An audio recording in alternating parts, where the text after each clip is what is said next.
All right, calling to order this regular board meeting of Tuesday, October 10th. We'll take our roll call for open session. Student Trustee Deodar. Here. Student Trustee Garcia Bustamante. Here. Trustee Rosenbaum. Here. Trustee Kahn. Trustee Hopwood. Yeah.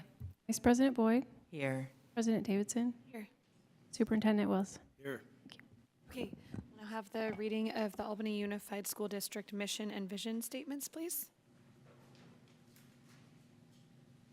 The mission of Albany Unified School District is to provide excellent public education that empowers all to achieve their fullest potential as productive citizens. AUSD is committed to creating comprehensive learning opportunities in a safe, supportive, and collaborative environment, addressing the individual needs of each student. Meeting norms. Maintain a focus on what is best for our students. Ensure a safe environment for all views to be expressed, treating each other, staff, and the public respectfully. Endeavor to find common solutions to issues through collaboration without sacrificing one's beliefs in what is best for students. Make a commitment to effective deliberation, each one listening with an open mind, while others are allowed to express their own points of view, even if one disagrees. Okay, we will now recite the Pledge of Allegiance. Please stand if you would like. Join in if you would like. Pledge allegiance to the flag of the United States of America and to the republic for which it stands, one nation, indivisible, with liberty and justice for all. All right. I guess we did have action in closed session. Appeal was approved. There we go. An interdistrict transfer appeal was approved during our closed session. And now we will have the approval of the agenda. Just one thing that Julie will be changing later is item 11A will just be adjusted to say the cycle of continuous, just a spelling change improvement. Yes, I got that. Thank you.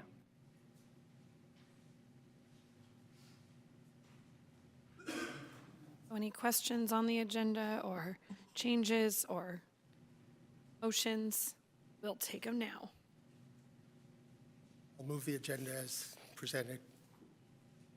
I'll second. Okay, all in favor? Aye. All right, the agenda passes unanimously. We will now take public comment for matters not on the agenda. Anybody?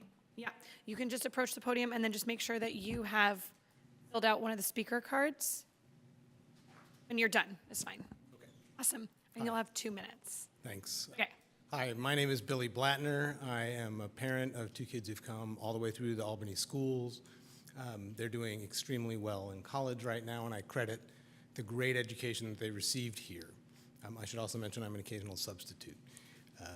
I just want to let you know that I stand with the teachers. I think that they are on the right track with class sizes and special ed, and most of all, compensation. It breaks my heart when good teachers leave the district because they can't afford to stay. It's like losing a member of family. So I support the teachers. Thanks. Thank you for coming and sharing that. All right, any other comments? I'll just make sure that we don't have any in our virtual audience. Seeing none, we will close our public comments on items not on the agenda, and we are going to move on to our recognition and action on our resolution for the week of the school administrator. This is the week where we take time out to recognize our administrators who all go above and beyond the call of duty, doing what they love, embracing their mission. We do have a resolution. I didn't want to read all through it, but we're going to take time out during the week of the administrator, and I'm asking staff, teachers, and others to feel free to take a moment to thank a principal, thank an administrator for what she or he does. It makes a difference, and I got to tell you, someone thanked me today, and I'm going to tell you what a thank you does. A thank you fuels you. It fills you up. It energizes you. Someone took time out to acknowledge and appreciate you, and it puts you figuratively over the moon, just as the opposite would put you under the moon. And so taking time out and being intentional with a card, with we appreciate you, we know how challenging your work is, that makes all the difference. Principals don't do it for the applause, they do it for the cause. And it's good to have a week out where we just really honor and appreciate our principals who makes a difference in every kid's life. And the work is not easy. You don't have people signing up overnight to do it. A lot of people want to do it, they try to do it and find out they can't do it. So principals and administrators are people who are very special. And they wouldn't mind this, but they're not teachers, but they're the closest thing to it. And so we're looking forward to honoring our administrators. Thank you. Any board comments or questions on that one? I just wanted to say, I've been getting a lot of feedback lately about our administrators and many of you who are sitting right over here, and it is so positive. And people are really happy, and it's just so wonderful to feel like our kids are in such good hands. And I get detailed feedback on different things that have happened, and it's because of a person. So I really appreciate all of you and our principals and our other administration in this district. It makes a big difference. And with that, any others or motion? Just want to second what Dr. Wells said. These jobs are not easy. And every one thing that you alluded to, but we're all educators. Many of us have been teachers and counselors, et cetera, et cetera. And going through those steps, you can take on much more responsibility, and it takes special people to do those things well. And we are very lucky in this district. Would you like to follow? Oh, go, Unelli. And then, like, as for the student body, we appreciate you too. Even though you're not teachers, we still feel your presence, and we still feel all the hard work that you do. And like Trustee Rosenbaum said, your job is not easy at all, and we really appreciate that. So thank you so much. That's really special coming from the students. I got to tell you, thank you for that. Anybody like to follow it with a motion? I'd like to make I'd like to make the motion to approve and adopt resolution number 2023-2404, the week of the school administrator. Second. All right, all in favor?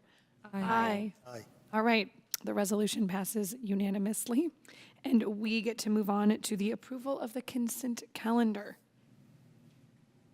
Looking at you. Looking at me, you know it's me. I want to pull item 8C and then item 8D just for some clarification on 8D and some questions on 8C.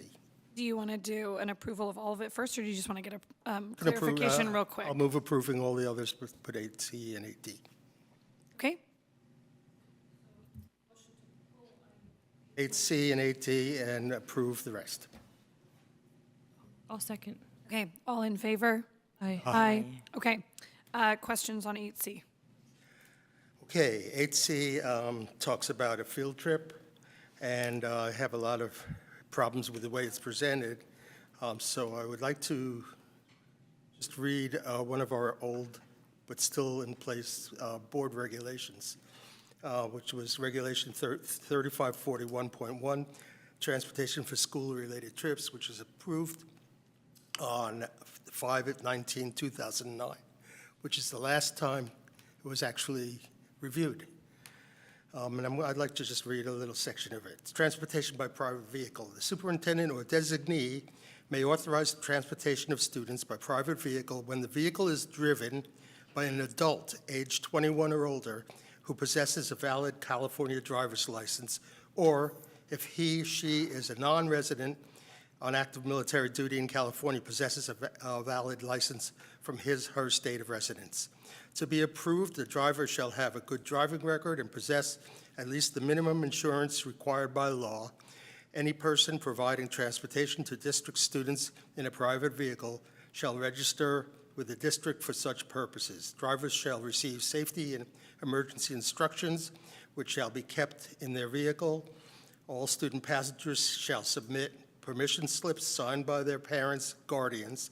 Teachers shall ensure that each driver has a copy of the permission slip for each student riding in his vehicle. And it's more about smoking in the vehicles and that. We can't allow a field trip that's not supervised and driven to by an adult with a certain amount of insurance. And it's very dangerous. I mean, as a school administrator, I would never allow that, even if we didn't have this regulation. This drive is over two and a half hours. It's very windy roads. So I would say that we need to rewrite this or vote on it, and I would vote no. Because the liability is really terrible, and we chance of danger Scroll up a tiny bit. is great. Yeah, let me do a couple of things. One, Trustee Rosenbaum, I agree with you. Two, I'm going to ask that it be pulled. One, because it's incongruent with our current policy, whether we like it or not. And three, just for an informational piece, that's kind of geared towards elementary. This is high school. And although with our legal, high schools can do it, but right now it's incongruent with our policy, and I think we need to be aligned with our policy. And so I'm going to ask and concur that we just pull this, and we just go back and inform folks what we can and can't do. So thank you for this. I mean, I've worked with teenagers for a long, long time, and the best of them, I've had them be in very bad situations with cars and otherwise, including at Albany High. Some of our so-called best students get into a lot of big trouble sometimes. And I want to take that on. Agree, this is not about best students, it's about health and safety, right? It's Exactly. about safety, correct. I So you're think we can pull that unless unless you feel comfortable with this. Assistant Superintendent Shin wants to come up and offer us an amendment. Okay, we'll just pull it. We could either table it or pull it.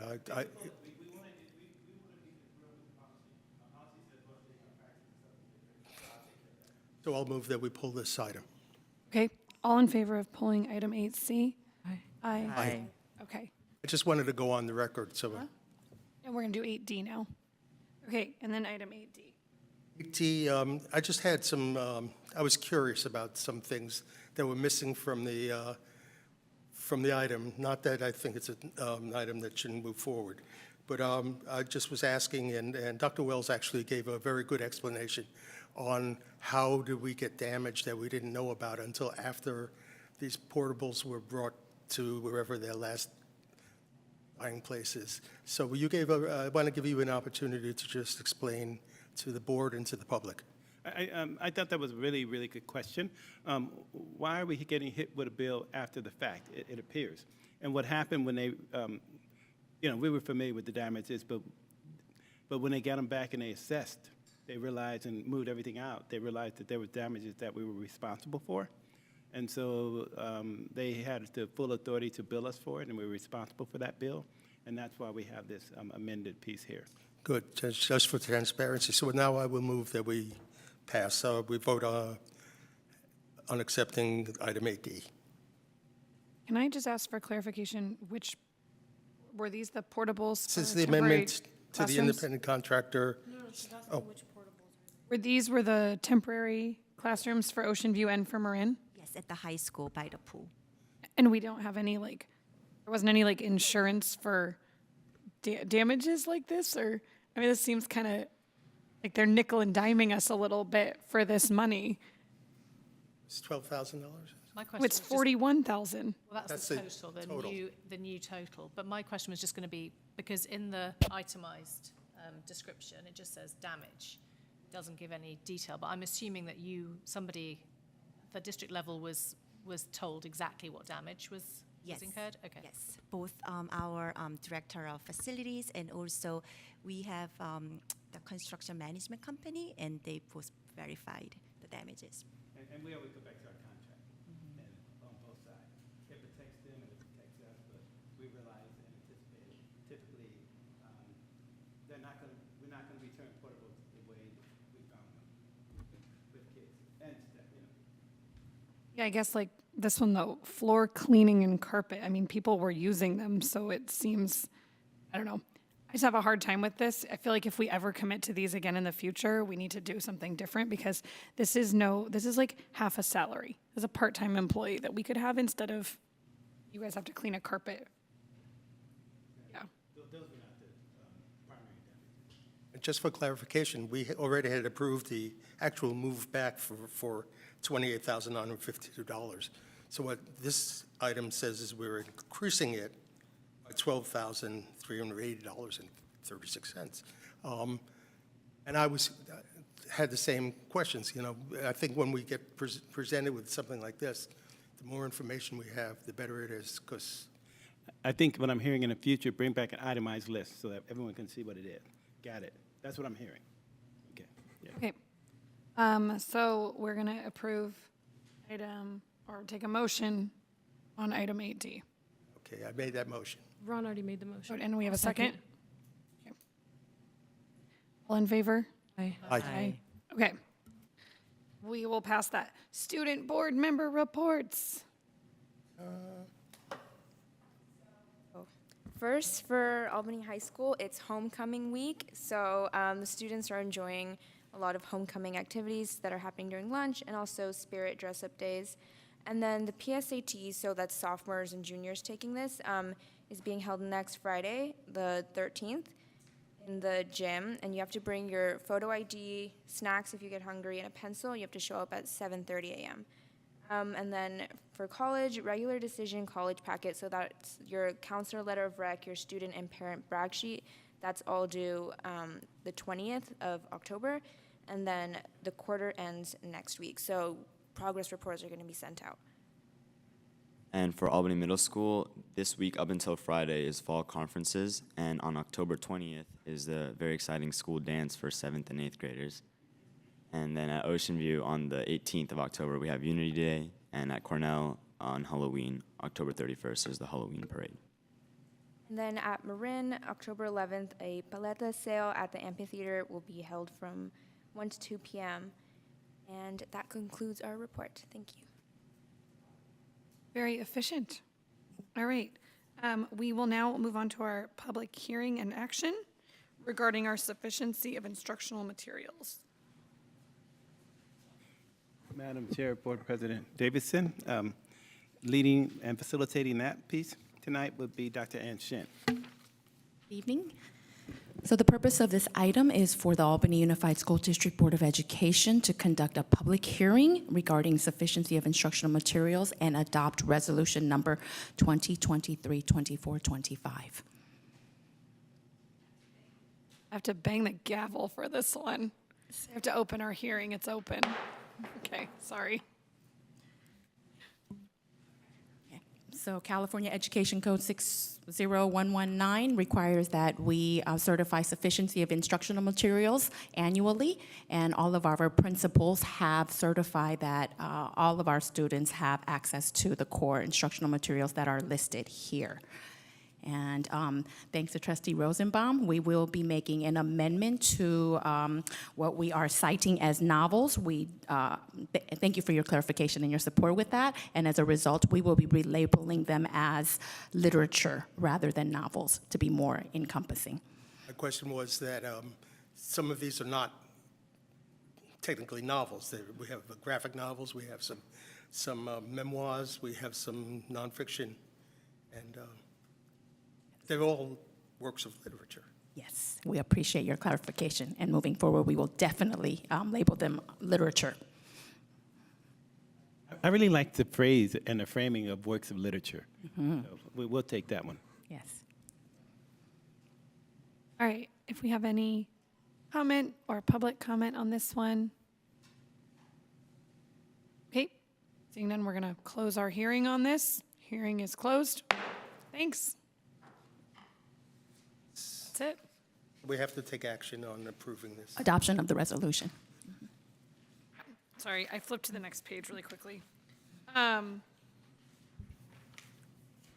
All right, we'll now take a motion to adopt the resolution. Usually we do these in two separate ones, that's why.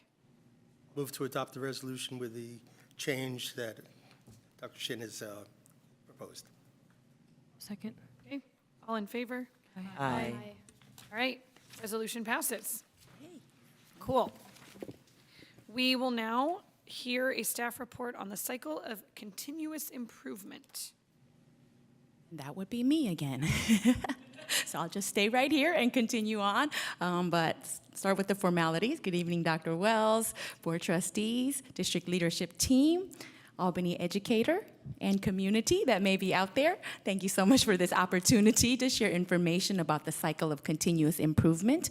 As we are all aware, one of our key district goals is to improve student outcomes, specifically close the achievement gap for our most underserved students through the cycle of continuous improvement.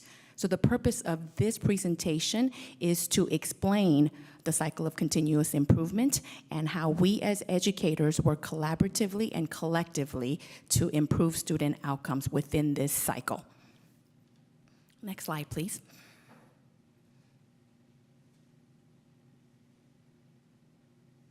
So the objectives of this presentation are to develop a common definition of the cycle of continuous improvement, and then to also understand the rationale and the premise behind the cycle of continuous improvement, and to learn about the 4 phases of the cycle of continuous improvement. Okay, so what is the cycle of continuous improvement? I will begin by reading this citation from McGrail International, which is a leading education research and consultation agency, in order for us to ground ourselves in a common definition. The term continuous improvement is used across industries to describe a process or approach to problem solving that represents an ongoing effort to improve outcomes. In education, continuous improvement can refer to a school, district, or other organization's ongoing commitment to quality improvement efforts that are evidence-based, integrated into the daily work of individuals, contextualized within a system, and iterative. At the classroom level, continuous improvement may refer to using timely, accurate data to regularly inform and improve teacher practice. At the school or district level, continuous improvement may refer to ongoing efforts to improve operational practices and processes related to efficiency, effectiveness, and student outcomes. And as you are aware, we are constantly engaged in the continuous cycle of improvement, and we document these through our plans. So the school level plans that reflect this improvement process is our SIPSAs, but a school plan for student achievement, which was shared with us at our special board meeting last month. And the district level plan that outlines our strategic effort for improvement is the local control accountability plan, which was presented at the end of last school year in June. And at the classroom level, our teachers' daily lesson plans and the work that they do each and every single day with our students to improve their outcomes provides the evidence for this improvement cycle they are continuously working within. Next slide, please. Okay, so why continuous improvement? Well, because that is who we are, and that is what we do as human beings. We continue to strive to make improvements in our daily lives, and we continue to try and aspire to expand our potential at all given times. And this is something that we all do on a regular basis. Although we may not be cognizantly thinking about it, anytime you are making an effort to improve in any area, playing the piano, riding the bike, or even how we conduct our board meetings, we are going through this mental process, meaning we are thinking about what is the goal that we want to achieve, where are we currently, our baseline data, and we are developing a plan of how we will get there and reach our goals. In an education school setting or district level setting, what we are doing is systematizing, intentionalizing as well as formalizing this process through this cycle of planning, doing, studying, and acting in order to make this systematic improvement. And thus, it is called the cycle of continuous improvement. Next slide, please. Okay, so what is the premise for this model? The premise for this model is really based on some key questions we need to ask ourselves. First, we want to start by asking ourselves, what are we trying to accomplish? Really, what is the problem that we're trying to solve? And what is the goal that we will establish, and how will we get there? And so, in short, really thinking about what are the strategies that we will implement in order to solve this problem, resolve this issue, and how will we reach this goal? Next slide, please. Oh, okay. Definitely wasn't going to be able to read that. Okay, so let's put it in the real context of our own specific district goal. So again, we have a goal, Goal 1, Objective 1.4, which says define and implement a cycle of continuous improvement, which includes responding to data to inform decisions about resources and practices, specifically related to closing the achievement gaps among our targeted groups, students with disabilities, English language learners, low income, Latino, Latinx, and African American students. So how did this goal come about? As a result of seeing patterns, historical and current patterns of overrepresentation of certain groups of underserved students that continue to be within the gap. And so, what is the problem we're trying to solve? And here is an example of what that problem statement may be. Students are below proficient in reading, and our students with disabilities, English language learners, low-income Latino, Latinx, and African American students are disproportionately represented among these students. So that may be a problem statement that a grade level or a department grapples with as a result of looking at data. So now that we have established the problem as well as a goal, our next step is to identify potential solutions or strategies to resolve that issue. Next slide, please. And that is how we begin the planning phase of the cycle of continuous improvement. In the planning phase, we are really studying the problem that needs to be solved, really understanding what the issue is. And we're going to look at baseline data. So meaning, we're going to give a diagnostic assessment that assesses all of the areas and the skills that we are trying to improve. So as in our example, when it comes to reading, there are many discrete skills that students must master in order to be proficient in reading. So if we're looking at that example, what we will be doing during this phase is taking a look at their assessment results in those specific skill areas, such as phonemic awareness, decoding, fluency, vocabulary work, and we're going to determine where our students are at that time.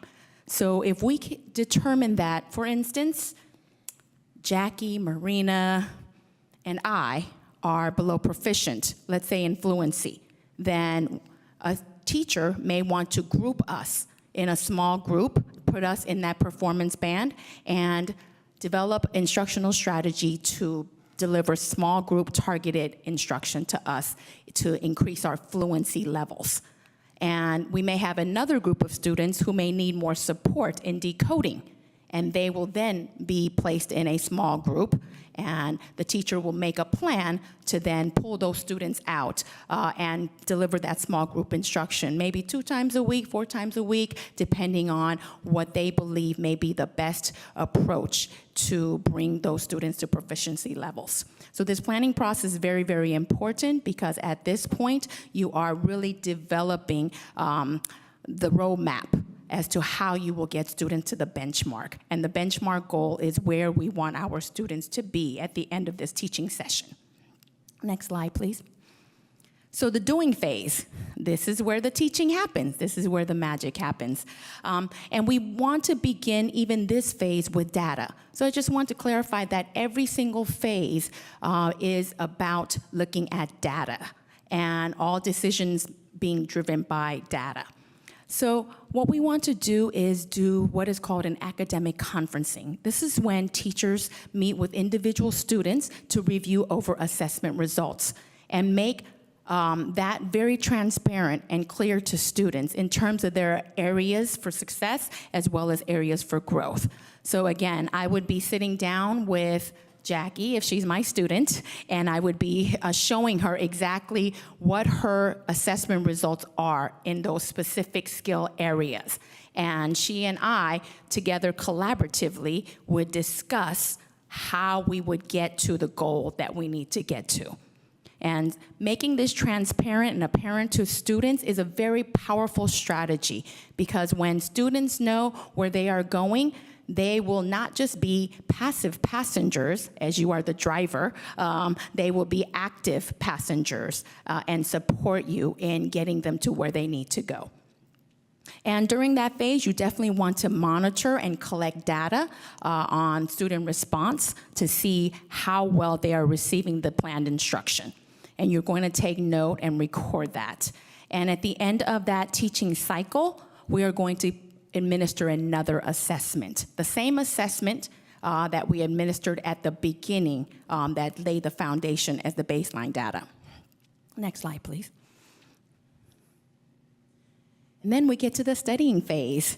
The studying phase also begins with data.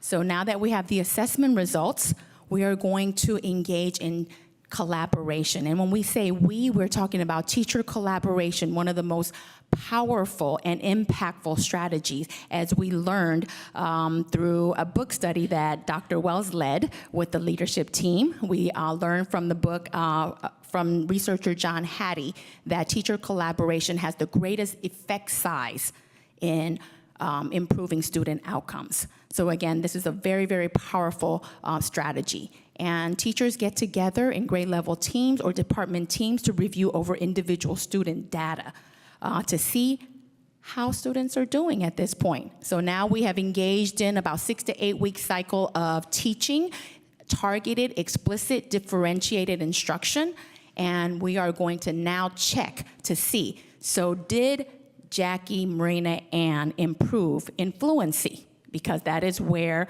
they needed additional support, and that is where the teacher gave the specialized targeted instruction.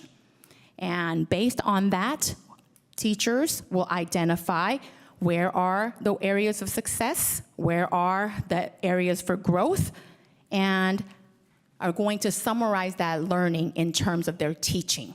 So was my teaching effective in producing the outcome that I really wanted? Next phase, please.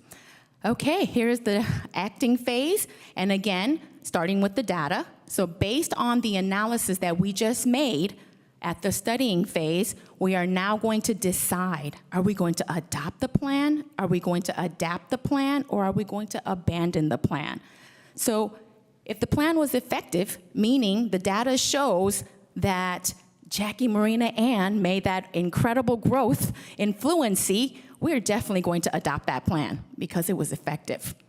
Now, if we see that perhaps Jackie and Marina made their growth, but Ann did not, maybe we want to adapt that plan just a little bit, tweak it a little bit to make it more effective.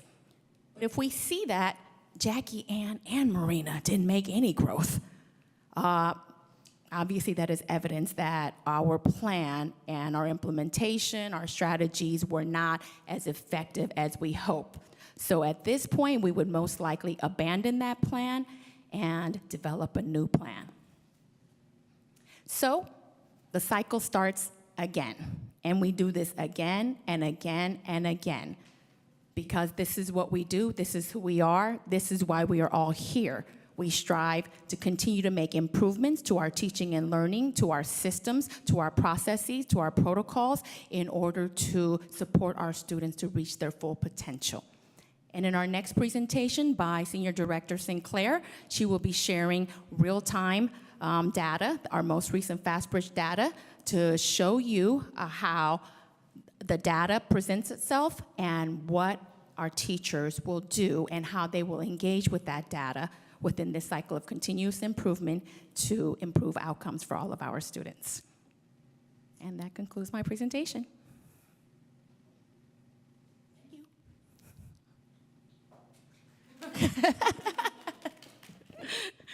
This is simply the Albany way, a systemic approach to teaching and learning. We felt that we needed to get on board so that we won't have kids left behind. And using this kind of approach, starting with the data, is the best way to go about and increasing the chances of kids not being left behind. That was really in-depth and helpful for sort of why I love the do we adopt, adapt, or abandon. That's such a good way to look at it based on like how we assess all the things. Yeah. Any other feedback? Thank you. It's also really nice to have a presentation that's so aligned with one of the goals that we set, so we can really start gathering this data already for what's kind of being worked on and being put into place. And we're not just talking, but we can see how we're doing. Yeah. Awesome. Any? Well, thank you, Dr. Shin. We're going to keep the show going, if you don't mind. Next up, that. Oh, wait.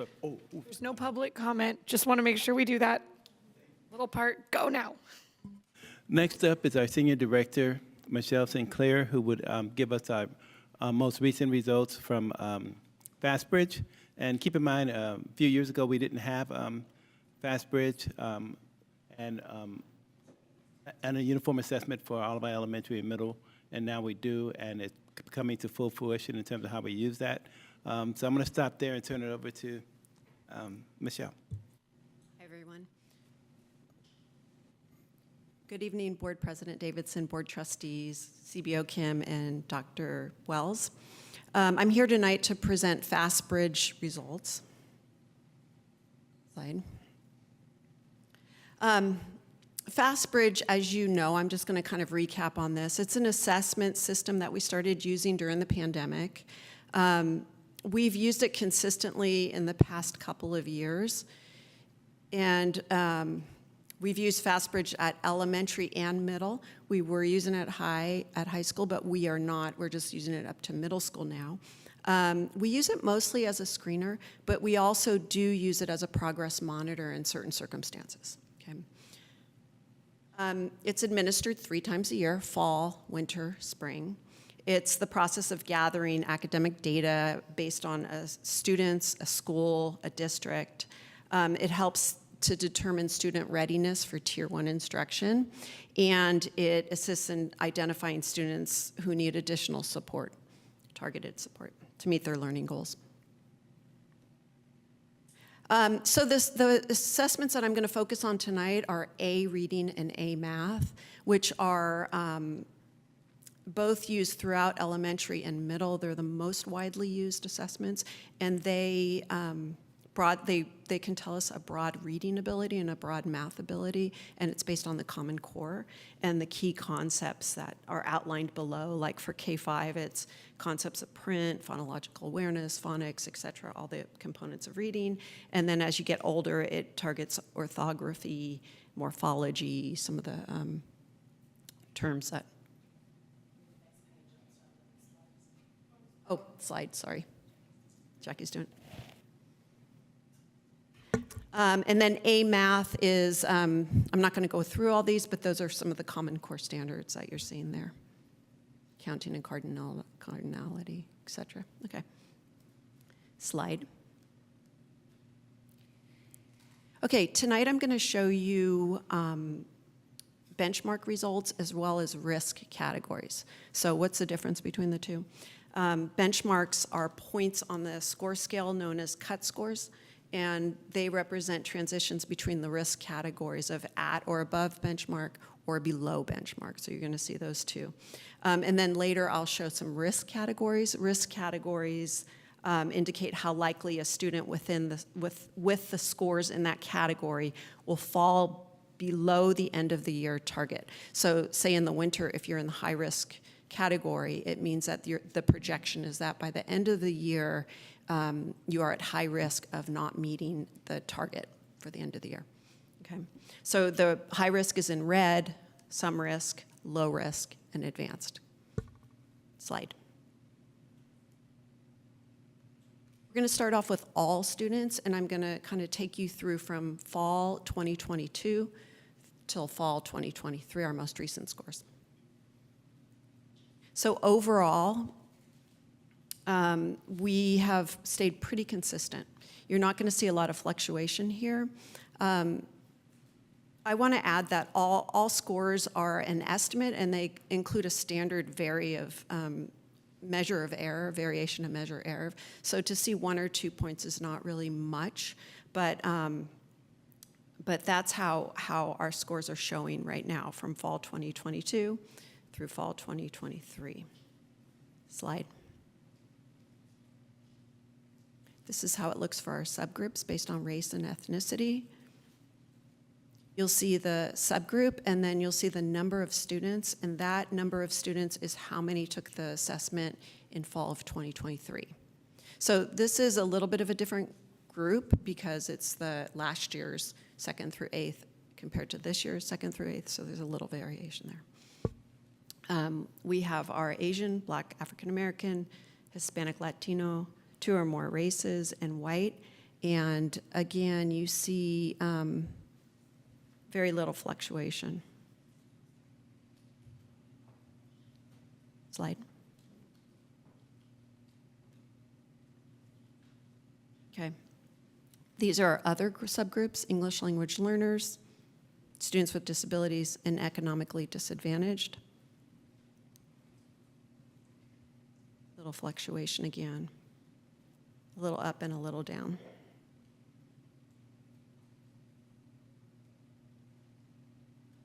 And slide. In A Math, we were more or less 80% at or above benchmark.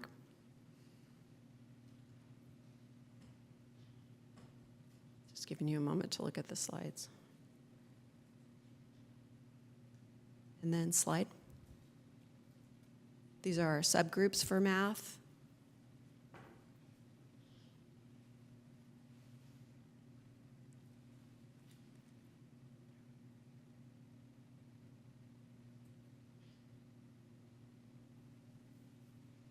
Slide.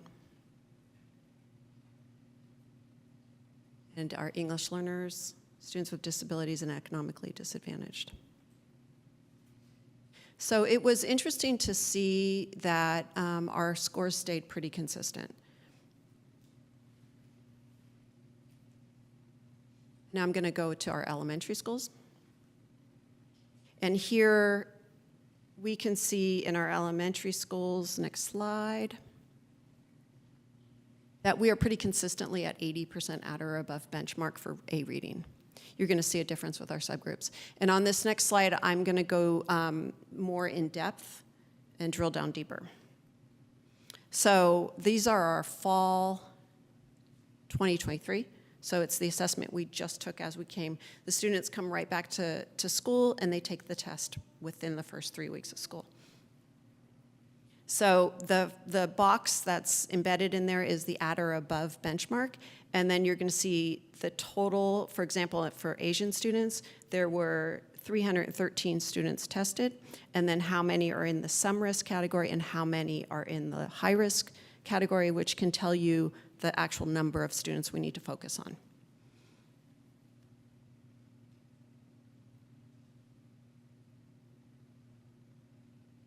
Slide. And same thing here for 2 or more races, and for white students, it's just a continuation of race and ethnicity.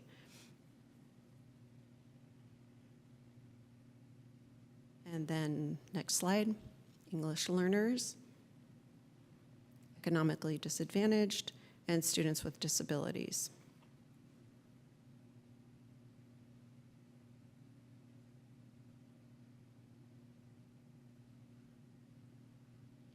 Then the next slide goes into math. At math, we're a little bit lower for our at and above averages than we are with reading. We fell 1 percentage point. We're 77% at or above. This is elementary again,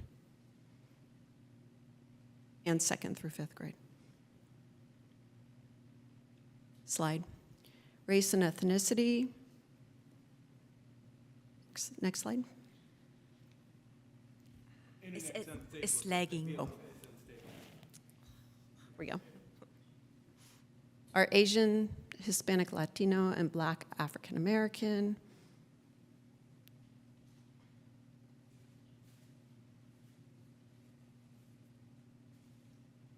And then next slide. Continued race and ethnicity. And next slide. And then our subgroups, English learners, economically disadvantaged, and students with disabilities. So keeping in mind that our average was 77% at or above. So we are seeing some discrepancies here. Slide. Okay, now we're going to look at middle school data. Same thing, we're going to start with a bigger picture of all students, A reading. At the middle school, we're seeing 87% at or above for reading. Next slide. Asian, Hispanic, Latino, and Black African American students. So as you can see, when we're looking at this data, we're thinking about those high-risk students, right? And they're always on our mind and on our agendas as we plan. Next slide. Two or more races, white. Then next slide. English learners, students with disabilities, and economically disadvantaged.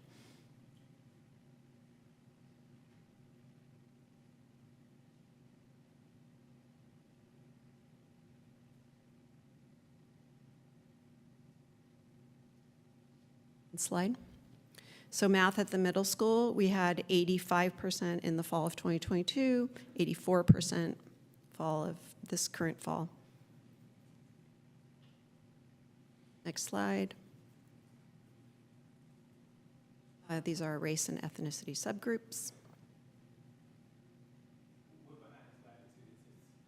Is it behind?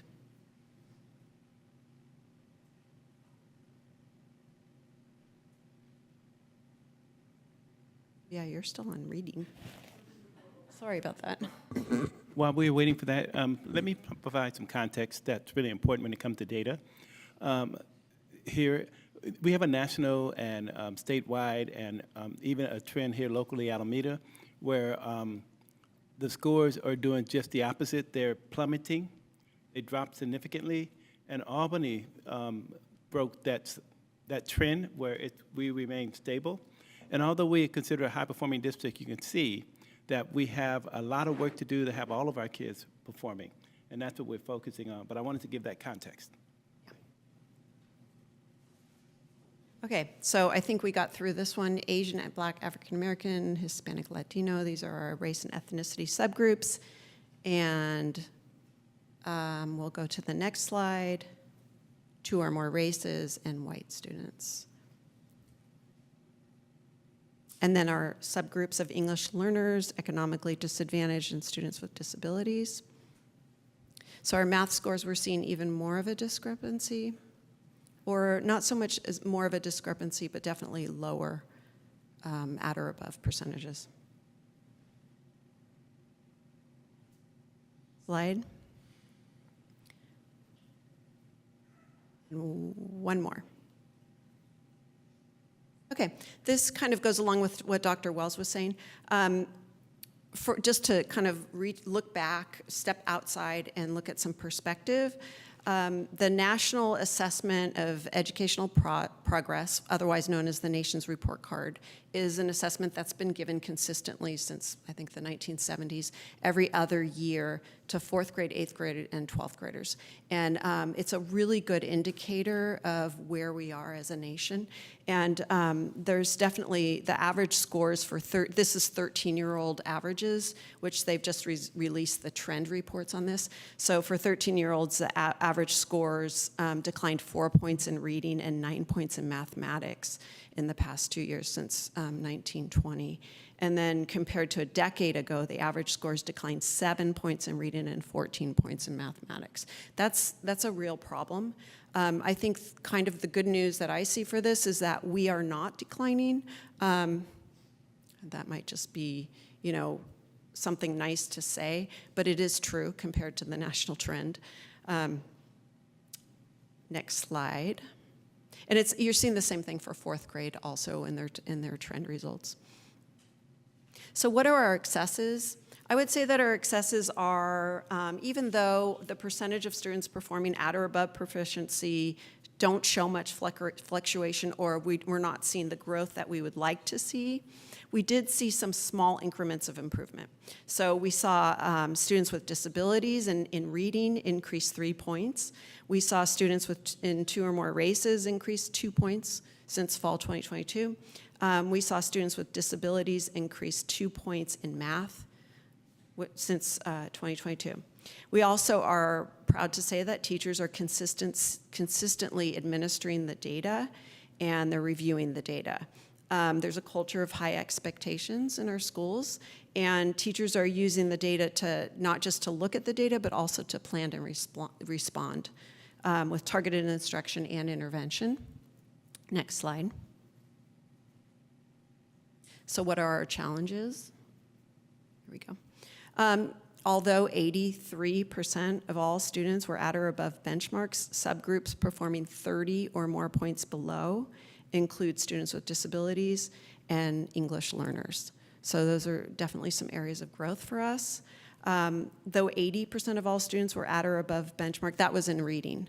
In math, 80% of our students were at or above benchmark, but student groups performing 26 or more points below that average include Black African American students at 56%, English learners at 56%, and students with disabilities at 46%.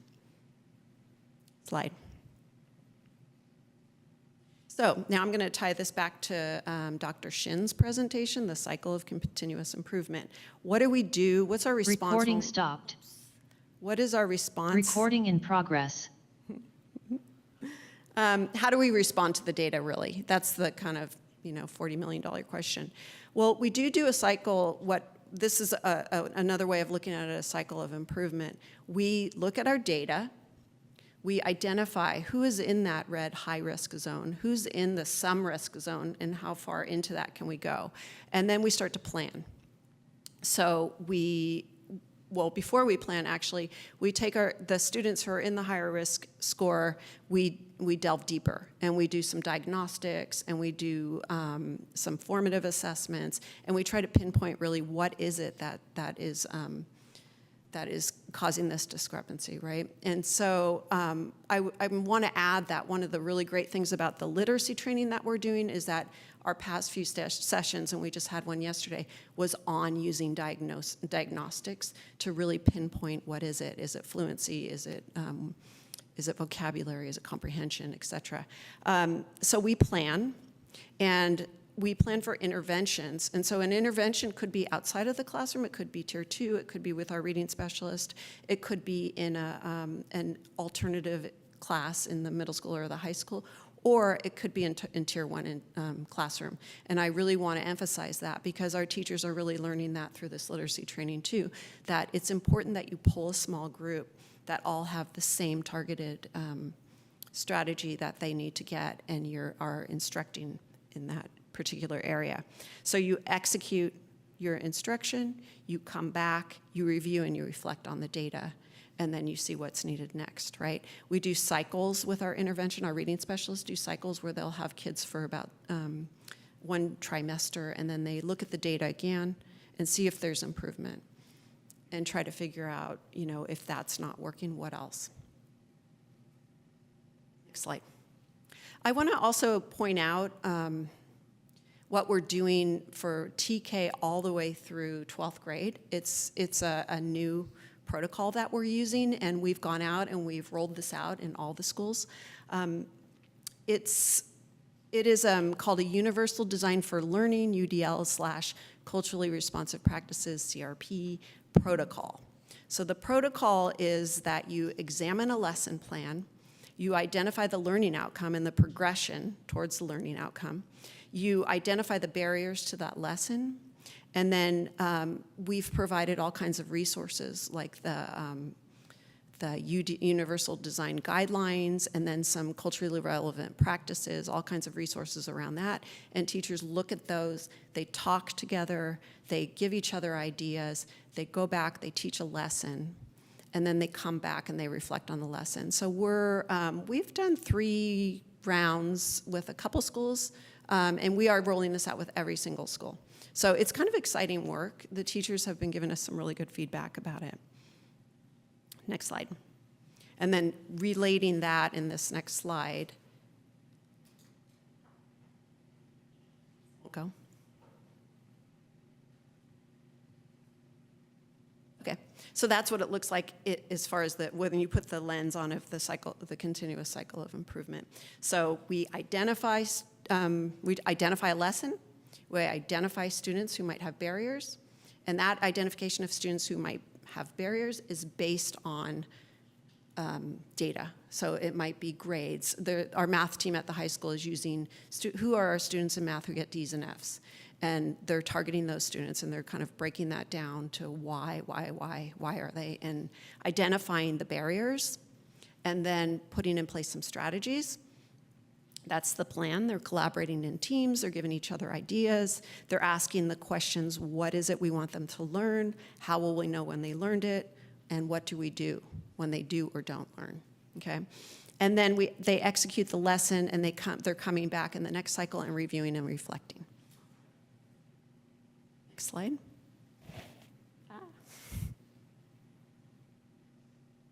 My last slide is questions, so that's okay. When? Okay, that was fantastic. Madam Chair, can I make a comment, please? Yes, please. I want to highlight some things here that's really, really important. Everything starts with data. Data informs what we do in our systemic approach, cycle of continuous improvement. And it moves from I taught the lesson to whether or not the student learned the lesson, and why not. That's important to highlight in terms of a systemic approach that we're adopting as the Albany way of teaching and learning. And so that's a big paradigm shift that we're really excited about, and we can't wait to future data next year's as we start to implement this year. And so I wanted to highlight that piece, so thank you. Any other questions or feedback or comments? Yeah. Vice President Boyd, do you want to? Thank you for this presentation. I'm feeling impatient, and I'm trying to fight the urge to feel that way because I know that these are not things that you can snap your fingers and change. I am, I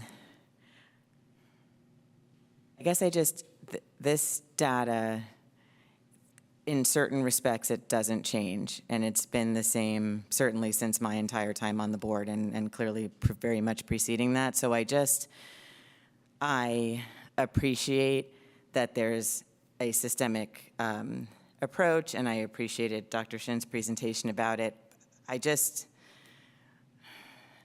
I'm hoping that we're progressing as much as we possibly can be progressing and aren't waiting to get new data to show us the same things that old data has shown us, or to come up with a plan to figure out how to see what's working and then change things if they're not working, because some of that feels kind of intuitive to me. I'm trying to kind of make heads or tails of the fact that we've had just numerous years of the same data, and trying to figure out whether we're really starting from this data to figure out what to do and what works and what doesn't work, or kind of where are we in this process, or at what point are we expecting to kind of have a report back where we say, okay, so we tried these identified things, and this either, I appreciated the certain slides that talked about, you try certain things, you see what works and you see what doesn't, and you move forward with that, and that makes sense, and scientific process and all that good stuff. But I'm just trying to understand kind of what has been done or why this is better or how to feel good about this being progress when we've been looking at all the same data for years now and it hasn't changed. And do you know what I mean? Like I'm not able to articulate it any better, but I just want to kind of understand what to hang my hat on right now, having been here for 3 years and looked at all the same data. You know, I really appreciate that. And we're talking more specifically about the gaps. They're not closing significantly. And what are we doing to move with a sense of urgency while we have the kids, when we talk about our second language learners, our special ed students, and our black students?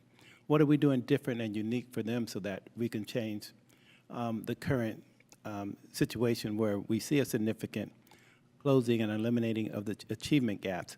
And I think that's a fair question. It's a question that we grappled with and come up with a strategy. I'm going to ask Dr. Shin to come up because I think that warrants a specific response. If she can talk about some of the work she's doing around closing the achievement gap, I think the board needs to hear that, and we also need to put it in a Friday update. And the sense of urgency that we have that you need to know about, because it is frustrating to come back every year. We can't blame everything on the pandemic anymore. We have higher standards. That's why, generally speaking, we stabled, and that's no longer good enough. We have to close and eliminate the achievement gap. So, Dr. Shin, would you like to talk about one of the initiatives around, for example, the African American students?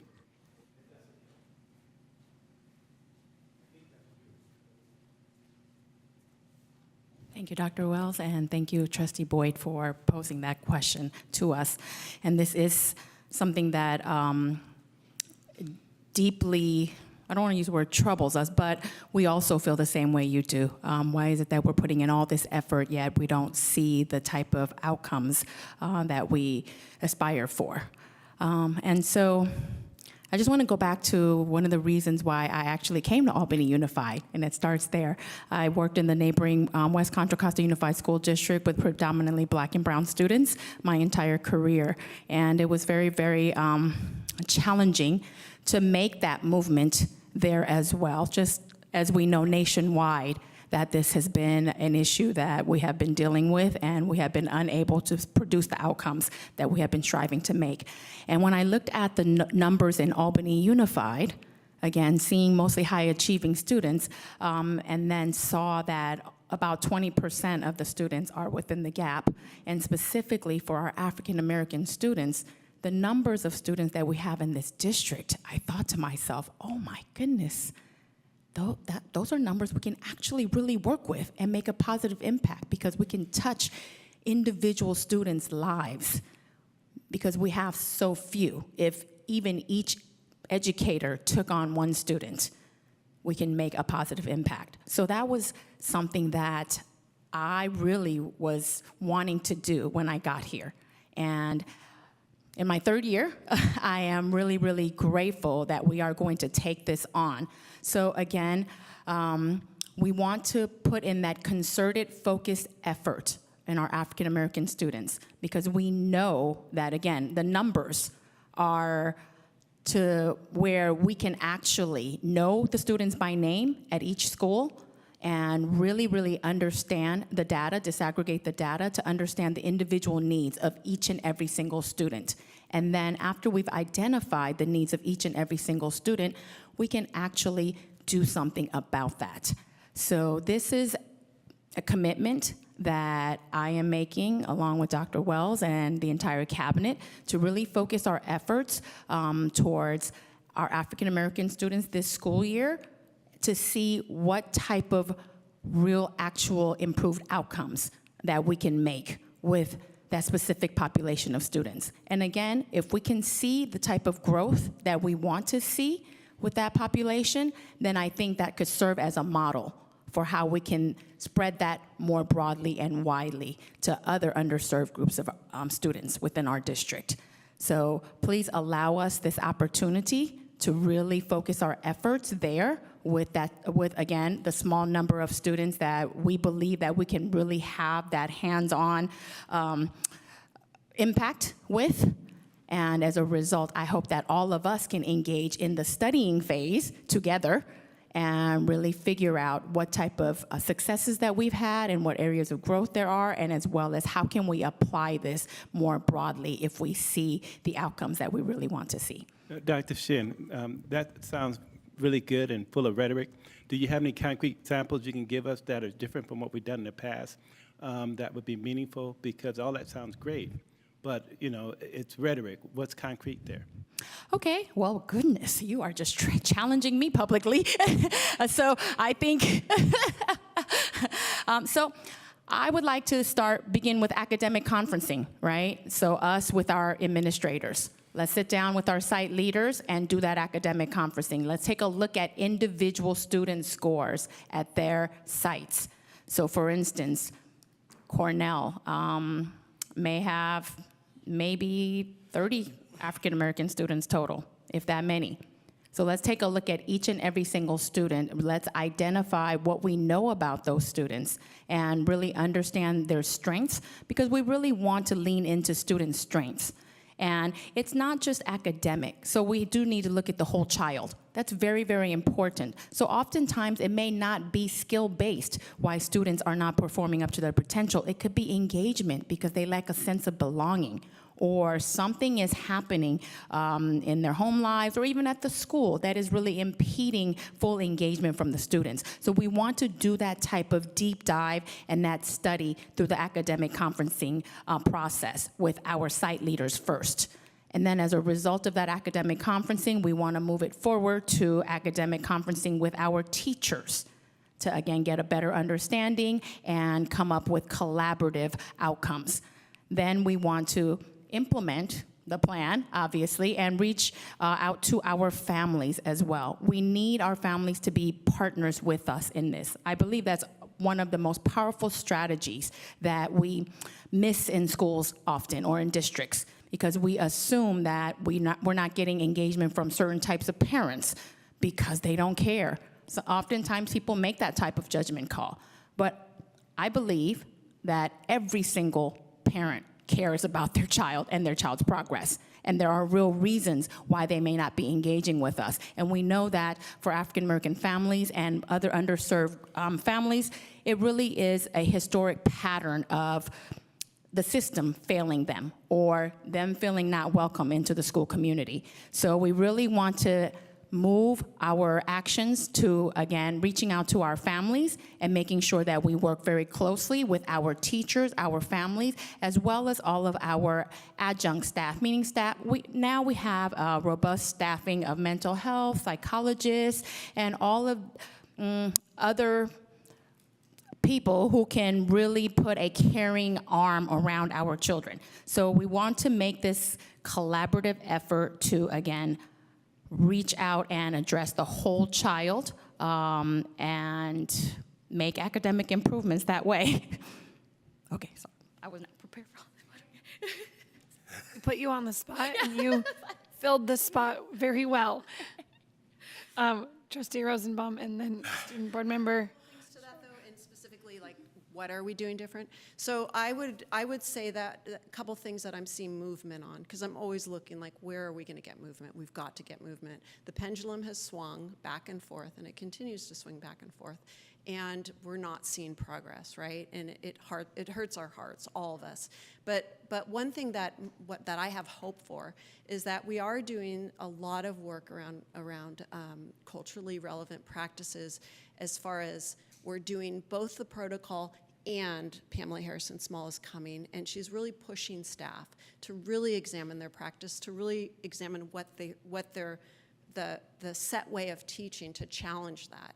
And I think that that's, when you sit in those sessions, I'm hopeful when I sit in those sessions, and I feel like teachers are starting to really think about this and really think, what can I do in the classroom, number one. Number two, I really believe in the reading literacy, the literacy program we're doing.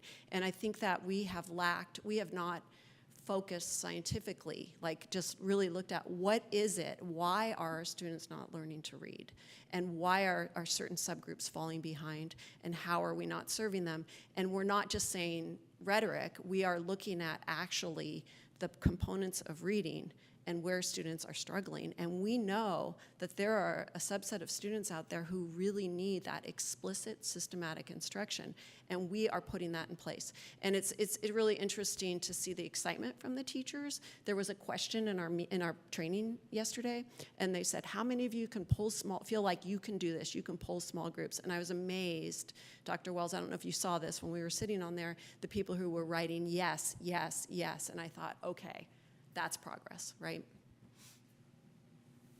Actually, thank you for mentioning that, because explicit structured literacy instruction, I believe, is very powerful, and it really does produce outcomes for underserved students.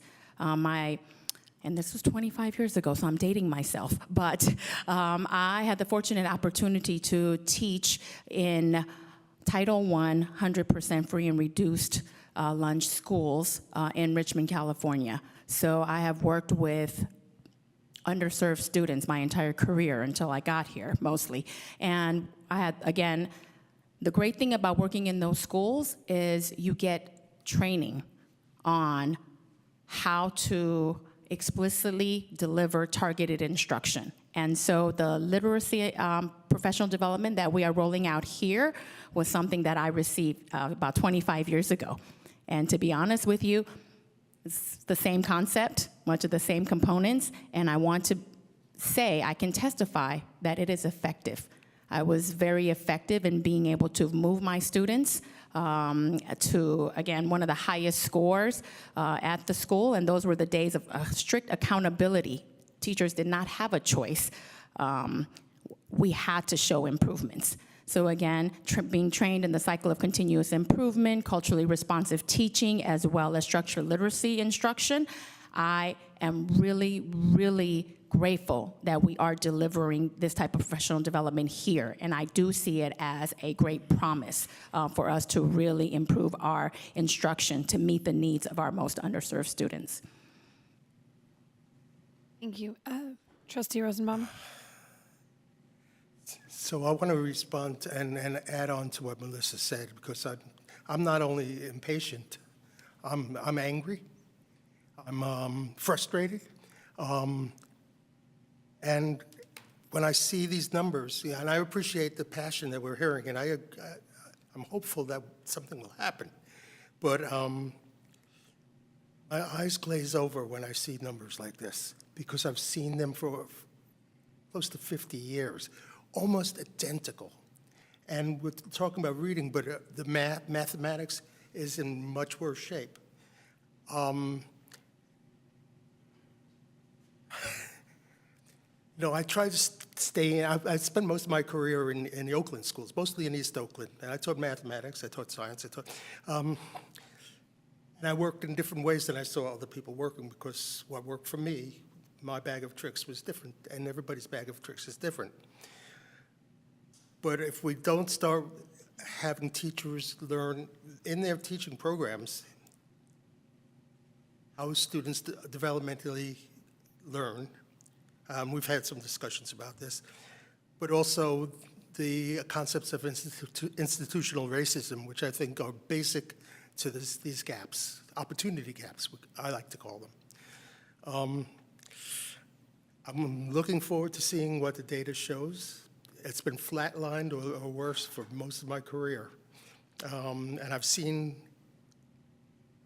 bright lights in different places in East Oakland, Oakland Tech, but the overall trend in the state of California and elsewhere, in Oakland, in Berkeley, in Albany, it doesn't matter whether we have more money or less money to spend. It's how we develop the understanding of learning in a different way than we're doing, including what we might say is scientific or not.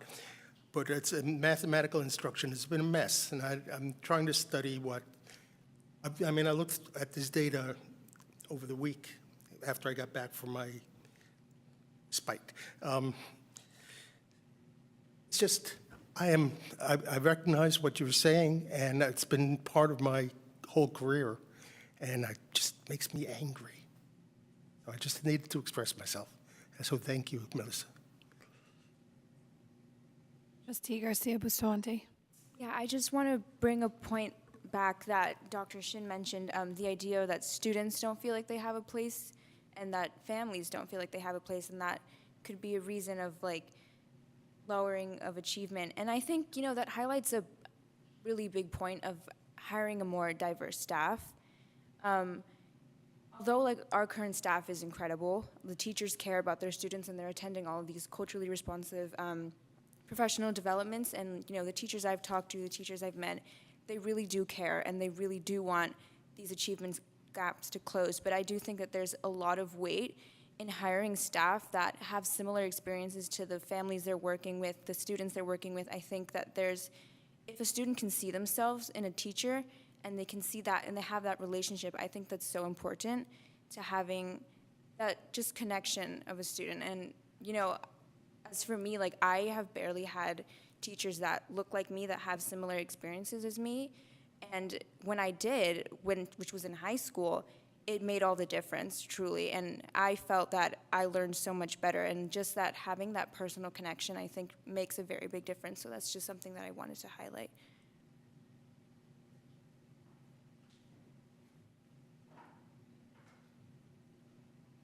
Why are we all pointing fingers?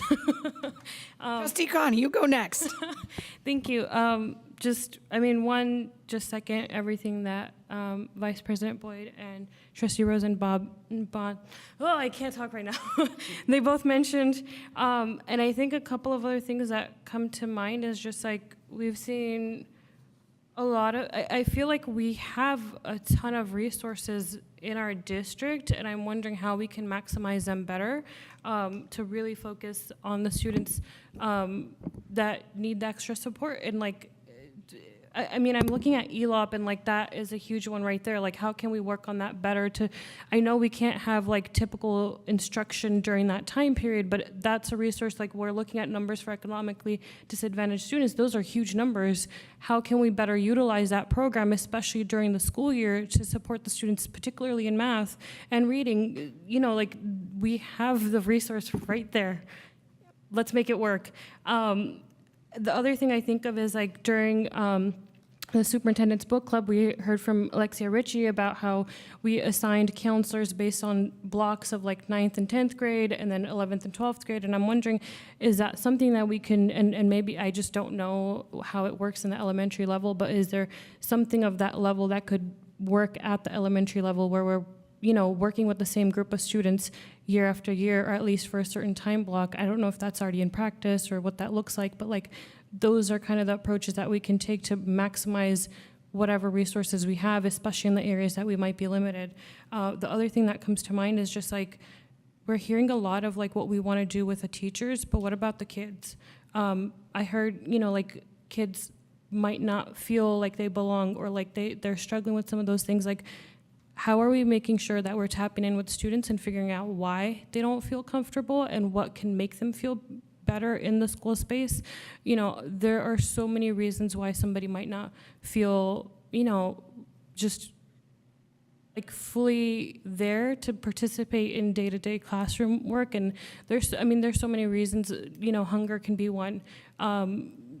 Just bullying can be another one. Stuff that's going on at home can be another one. There's so many layers to it. Some kids just don't like a particular subject because they don't feel comfortable, especially when their peers might be excelling and they're wondering, why am I not getting this, but they're getting it so easily. There's like confidence, like there's so many layers to it and especially like some of the subgroups that we looked at, like the numbers are small enough that we can put in that extra effort to make sure that we have those one-on-ones with the students regularly and check in and make sure that we're doing everything we can to make sure they feel like they belong in the classroom, that they're, comfortable with the subject, because it really comes down to comfortability with the subject to be able to learn, because you're not going to focus if you're not comfortable, if you're already tapped out. So just those are some of the things that are going through my mind, and I do hope that we can bring this back, I know we're going to bring this item back, but like I would like the next report to focus more so on the actionable items that we have taken, just because I know you guys do a lot, but like we don't know what that looks like. So when you guys talk about like, we're doing programs, I don't know what that means. So like a little bit more insight on what those programmatics are, how are we actually impacting students, like that would be more helpful in understanding what actions are taking place so that we can, make sure that our students are feeling comfortable and performing at their best. I don't know, that's just. I'll just quickly say, because Trustee Khan pretty much said what I was going to say, so thank you. Well, she also said a whole bunch of other stuff that was awesome and brilliant that I was not going to say. So thank you for saying all that stuff. And then also, just the last thing, though, which with Trustee Garcia Bustamante was talking, I had been sitting here thinking about diversifying the faculty and the staff as well, but I was thinking about it in terms of what Trustee Khan just said, which is the kind of coming back to us and showing us exactly what has been done. Like, it's not, these, as Trustee Rosenbaum said, these numbers have been around forever and ever and ever, and we all know that, so I'm not going to sit here and say, why didn't you fix these numbers? Like, why can't we fix it here in Albany that we haven't been able to fix throughout the whole country? But it is really important to be able to know what it is that we're doing that is different than we have done in all the previous years. And if it didn't work, do we have any insight into why it didn't work? And like, what's our plan B? And what did we take from this to learn in this? And I know that we're not talking about this right now, but also in the diversifying of the faculty, I think of it in the same way. Like, I know you can't snap your fingers and make certain things happen that are like big systemic issues, but it is really important to be able to point to specific things that we are doing that are different than the things we've been doing in previous years, and to understand in a systematic, like scientific way why it didn't work, what we took from it, and what our next steps are going to be. I think that's really critical. And just, I'm going to let you go first, and I'll save mine till the end because I want to make sure everyone speaks. So, Trustee I Theodore. completely agree with what everyone said, and especially what Trustee Khan said about different reasons for why students may not be achieving in certain subjects. And I just wanted to bring up like the concept of what we have at McGregor High School, which is smaller classroom sizes and more like personalized teaching. I feel like what Trustee Khan said with the smaller, like the population is low enough that we can have that kind of personalized teaching. I feel like a system, if it was implemented throughout elementary and middle school as well. And because what we saw at the last SIPSA meeting and the special meeting is that we saw that McGregor was actually doing really well. And I feel like if that was implemented throughout elementary and middle school, it would be very effective. Okay, so what I was going to follow up with was, I had one question. When are the teachers doing that collaborative teams time that you said? Is that during Wednesday PDs? Yeah, it's during Wednesday afternoon, their collaborations time. I think that's super valuable, because having that like as a grade level and then going out and putting it in practice and then bringing back the feedback as a teacher, I can tell you that would be beneficial to me. I want to hear what the teachers think they need in the classrooms to fix this, because I can tell you from my classroom what I need is I've got 30 kids, okay? That's a lot in a classroom, 30 fifth graders. I need the support for students with IEPs when they're supposed to get it so that I can rely on it, because then I can give the attention to those others who are slipping through the cracks. As a teacher, I would say I need another set of hands in the room so I can pull small groups and give individualized attention. From what I'm hearing from teachers, even in our own district, is we have behavioral needs that are escalating and are things teachers haven't seen in their careers. And it's taking a lot for them just to focus on those and keep like learning moving. And so I feel like this is great, but like let's really make sure we know what's going on at the ground level, and that we are giving, wherever we can, we're giving supports for these things, because I can't take 5 minutes to go check in with a student if I'm worried about what's going to erupt over here or something as a teacher. But what I can tell you is one of my students who had historically through school not done well, underperformed, not tried, gotten in trouble, had real challenges. All I did was build him up and find some areas where he was really strong. Like, he's really good at math. He's actually really smart. And today, he explained how to do a long division problem to the entire fifth grade class. And he was like proud and standing up. And he's African American. And his mom said to me, she'd never gotten a positive message from a teacher until the one I sent about how well her son was doing. So I feel like making sure we provide our teachers with those moments. They're the direct conduit to the kids and the families. And it can happen. There's a lot on teachers' plates right now, and I'm not trying to say we shouldn't do it. Every teacher I know will keep trying. But I want to make sure that when we hear these very detailed things, we are seeing, like, how is this coming out in the classroom directly to the kids and the students? Okay. Wow, that story warmed my heart. And that gets into the whole child. We're going to have more data coming back. We're going to present very shortly, I think in a couple of weeks or so, the state exams and the results, the KASB. And the thing I love about, one of the many things I love about this district is our high standards. Although we have 70 to 80% of our kids who are meeting and exceeding, that's considered phenomenal throughout the country. But for us, that's not good enough. And that's a really good thing. When it comes to African American students who are 50% or above, people are like, how do you do it? We would love to have it. That's not okay. We want equitable outcomes. And we're pushing ourselves. We want to do something miraculous because we believe we can. And we're holding on to that hope. You heard Dr. Shin talked about earlier, adopt, adapt, or abandon. We're being very intentional about this work. And it takes about 3 to 5 years to really take off. And I'm not trying to be braggadocious, but I was recognized by the governor as one of the few people in the country that, while principal, we eliminated the achievement gap. And we put these kind of systemic approaches in place. So they work. And listen to all of you tonight, you hear how complicated the work is. Teachers have to be able to walk on water. That's how challenging it is, but yet it's doable. And we have to continue with the hope, but hope alone won't change our current situation. We have to be strategic and intentional. That's why I called Dr. Shin up to say, hey, give me an example for i.e. African Americans. What are we doing? Because we can sit up here and give you rhetoric, but in business, it's all about the bottom line. And the data becomes the bottom line, and the buck stops with me. And so we're in progress, and we're very enthusiastic about future results next year because of all the work and building the teacher capacity with our initiatives. And most importantly, the high morale and receptivity of our teachers. But it's also critically important that we remain inclusive, collaborative, and transparent, meaning we listen to our teachers. They are the practitioners. They know what they need and they know what they want, and so they have to be good partners in having their input honored.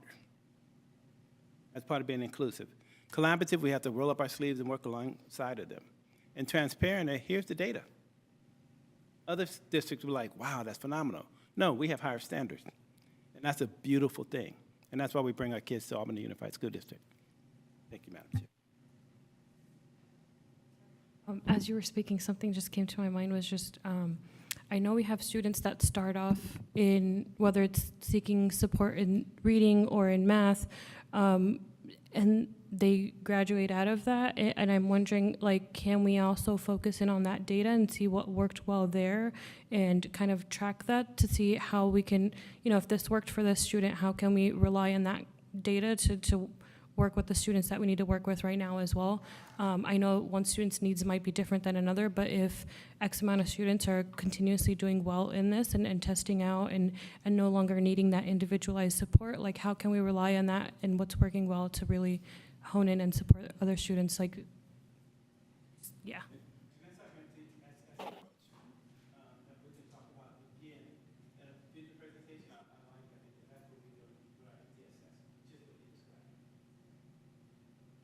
All right, I'm gonna just look for any public comment on this. If you're in our virtual audience, please feel free to raise your hand. Okay, seeing none, we're gonna close this wonderful and fruitful presentation. Staff report, thank you all so much. And we're going to move on to something new on our agenda that we've added in, which is called the Budget Corner. Get ready to get cozy with Jackie.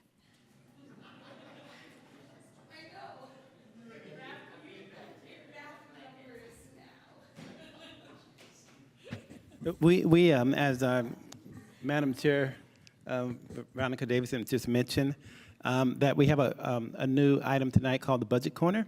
as we begin to inform our board and our public and our community about our budget and how it works. And so you see this coming up periodically, maybe a 7-minute snippet, another 8 minutes Q&A if needed. And so I'm going to turn it over to our CBO, Jackie Kim. Thank you, Dr. Wells. So I will start this presentation by good evening, board and Superintendent Wells and our community. So this budget corner is really to educate our community on district's revenue, finances, and budget, how we spend the money, and later on, how we also expend the money in the budget process. So today is the lesson 1, how do we get funded?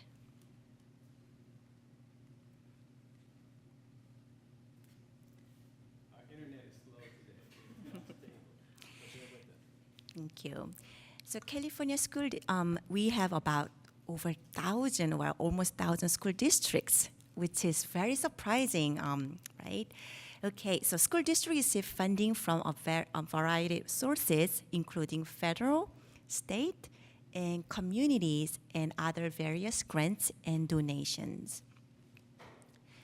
Okay, so the type of funds. So that fund is a fiscal and accounting entity with a self-balancing set of accounts. So this has a specific purpose. And if they're not solvent, the general fund will have to contribute to cover the exceeded expenditures. So the general fund that you've been hearing a lot is really the district's primary spending account. Okay, so whenever we talk about district's budget and any items usually, right, sites, is really about the general fund. Okay. So what are the other funds other than the general fund? So we have a SERPA, which is a pass-through accounting for our special ed and our neighboring school districts. We have, I'm gonna just touch a few things that we use a lot, or more of the majority than others. You will see the child development. This is what we call ACC, preschool and before and after school program. And you will see the third item, cafeteria food service. This is where we provide food for our students. Now, we also hear about the bond. So that is the building fund on this side here. Okay, and we also hear about, I heard that we have received a lot of money from the state. What about the 10 million? So that is in this county school facility funds. So they're all different funds. And the bond interest is how we are paying back the bond. And this is the county.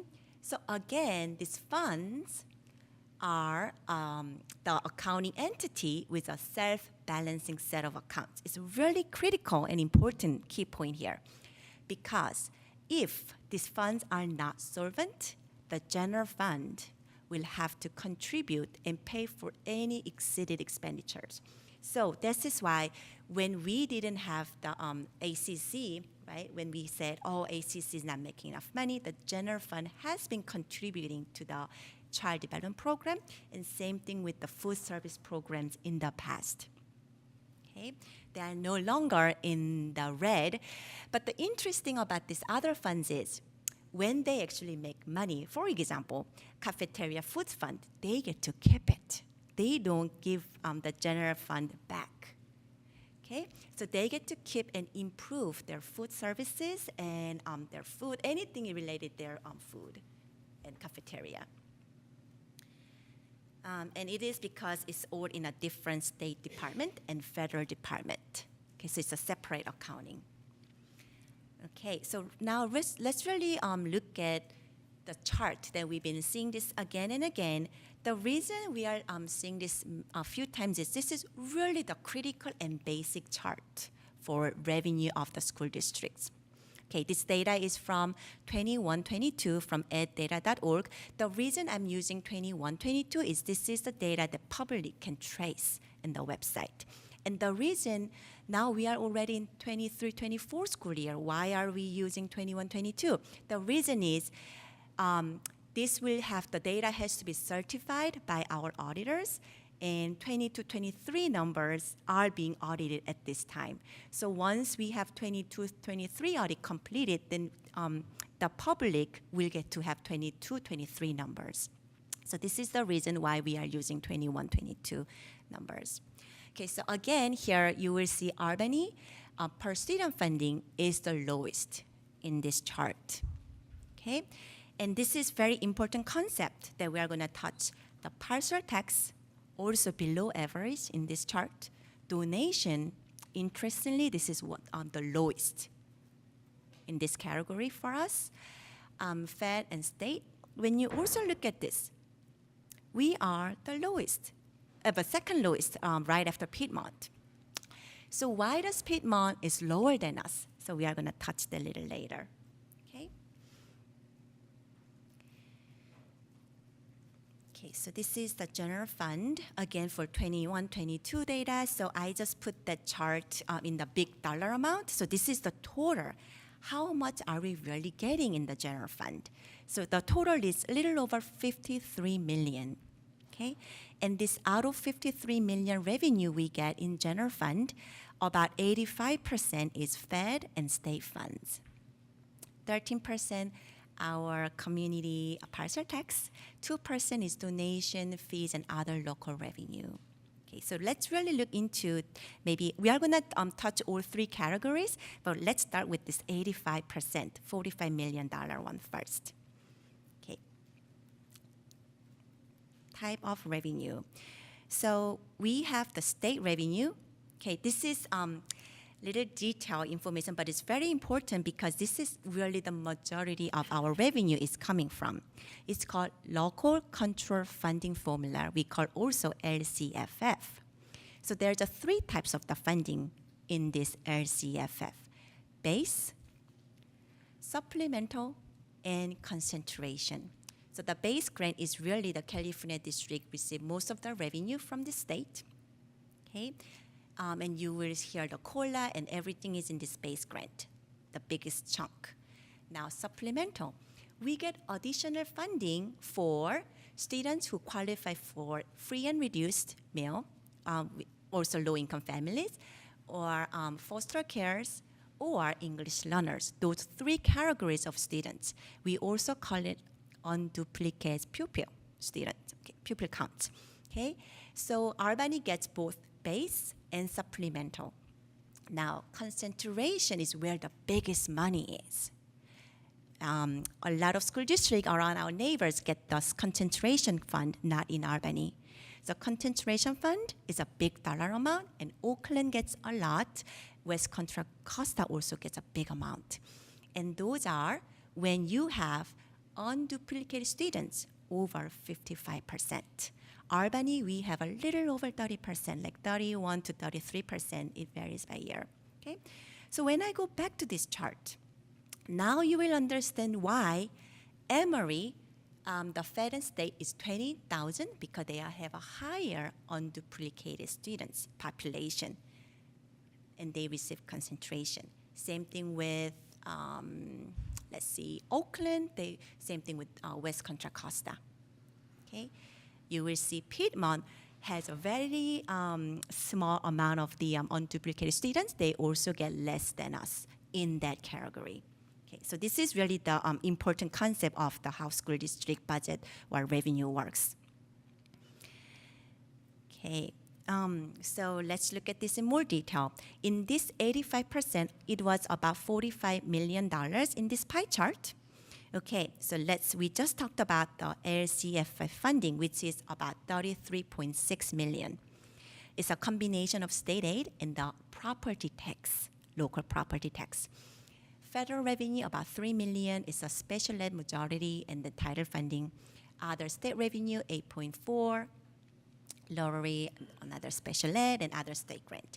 So let's focus on the LCFF funding. Okay. So what is the LCFF funding? So this is a general purpose funding for school district received per average daily attendance. So we hear a lot that, oh yeah, we get a funding per students. Yes, that is correct, but more specifically for their attendance. Okay? And also second bullet point, LCFF funding, base funding, supplemental concentration, three categories again. And the state and property tax are combined to make up the LCFF funding. Okay, so this can be funded in two ways. So this is very important concept, right? Because this majority of revenue is in this LCFF.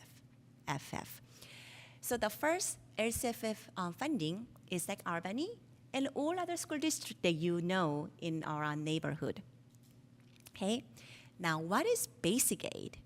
So this basic aid district receive a very little state funding, okay? Because the revenue from the local property tax exceed what they could have or would have received under this LCF funding formula. So those are the basic aid district will be Palo Alto, Menlo Park, St. Helena, and those specific school districts. So most of the school districts we know is really in the LCFF funding. Okay, so let's go over what is this, right? Because we pay a lot of property tax in Albany. So how does that work? Okay, so I'm gonna make it a little bigger. So our bucket in that cup, our bucket, is 33.6 million. Now, the property tax, local property tax comes in first to fill the bucket, okay? Because each district has a different size of bucket based on, we talked about enrollment, more specifically ADA, attendance, and plus supplemental, and plus concentration money for certain district. So, for example, Oakland has a lot bigger bucket because they get a lot more concentration money and more students. Okay, so each district has a different size of bucket. Now, to fill this bucket, property tax comes in first. For Albany, we get about $11 million out of the $33.6 million bucket. And whatever it doesn't get filled, the local property tax are dumped into the first bucket, to the bucket first. And if the bucket is not full, the state tops it off with the state revenue. So state aid just fill up the bucket. That's how we get funded. So this is a question, it's a quiz. So let's say we get 22 million from the property tax from our local members. How does that work, right? Do we get $11 million more in our school funding? Well, the answer is this blue in property tax bucket will go up and cover 2/3, and then state aid will be just smaller portion. Okay, so we will still get the same funding. It's just which one is more than the other. Okay. Now the basic aid funded school district, Palo Alto again, Menlo Park, St. Helena. So their bucket should be the same amount, right? But about the same size. If Albany School District, we are the basic aid, let's say, the bucket is still the same. However, if the bucket is already filled with the property tax, they get to keep any overflows. So earlier we said our bucket is $33.6 million, $33.6 million. But if the property tax is more than $33 million, we get to keep every single penny from the property tax. Okay? So this is really important concept because this is how the school is getting funded in California. Okay, so now let's go back to the second biggest revenue source in our pie chart, the parcel tax, 13% of our total revenue. Okay, so this is a special tax unique to California, proposed by the local government unit, such as cities, county, or school districts. Now, this tax is imposed on parcels of real property, but not based on the value of the real property. And AUSD received about 6.7 million in 21-22, also using the 21-22 data so we can trace. And this is how we spend the parcel tax. So as you are aware, our middle school has a 7th period. So with the parcel tax, we get to fund those electives classes, okay? Elementary class size reduction, without this parcel tax, we would have a bigger class size. But with this parcel tax, we were able to hire more teachers in elementary level, and this is where we kept current class size. We also pay for counselors, librarians, library tech, mental health staff. So this is an order of from the largest dollars, how we spend in partial tax. Okay, you can read and see.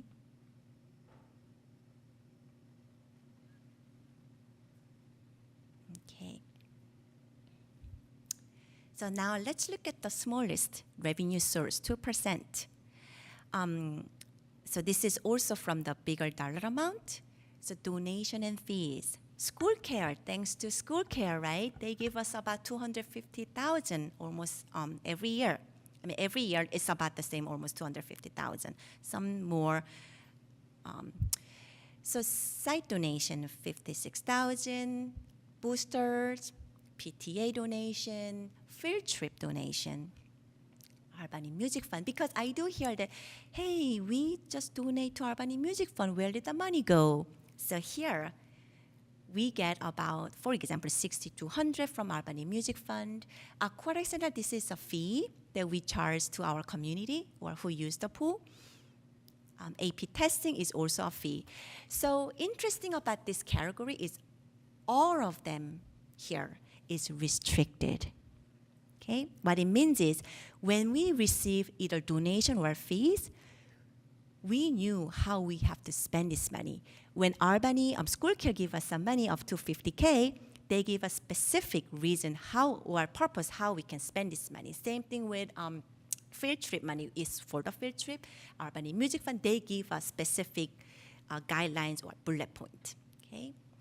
And other local revenue, this is interesting item, workers' comp, we're just gonna talk about it, and also ROP, this is from, to cover, let's see, okay, here.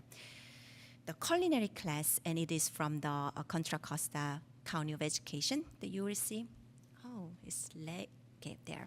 So school care more specifically, let's look at this use of the revenues. Math intervention, noontime outdoor programming, mental health support, library support, counselor, electives. Again, workers' comp is an interesting item, right? What is this? So this is something that when our employees are not able to work and they're out, okay, we will pay our employees 100% of their salaries. Now, we get about 2/3 of their salaries from our insurance. So does it cover enough? No, it's not, because we will still have to come up with 1/3 of the paycheck, plus all the sub costs that we hire, because our employee is not at work. So it's not enough, but we still get something from our insurance, about $157,000 you will see in this there, okay? The site and PTA donation also is a principal's discretionary fund. The principal usually tell us how we can spend this money. District do not really decide how we spend this donation money. Boosters, same thing. We pay for clerks, or actually I would say there's a booster pay for clerks and coaches. Okay, so here is the big chart or big portion of our revenue. And next steps, we are gonna have maybe several sessions of these budget lessons. Corner lessons, and we do hear about, hey, we hear that Albany gets lottery fund. How do you spend the lottery money? So we are going to address that. And same thing with the building fund. There's so many other funds.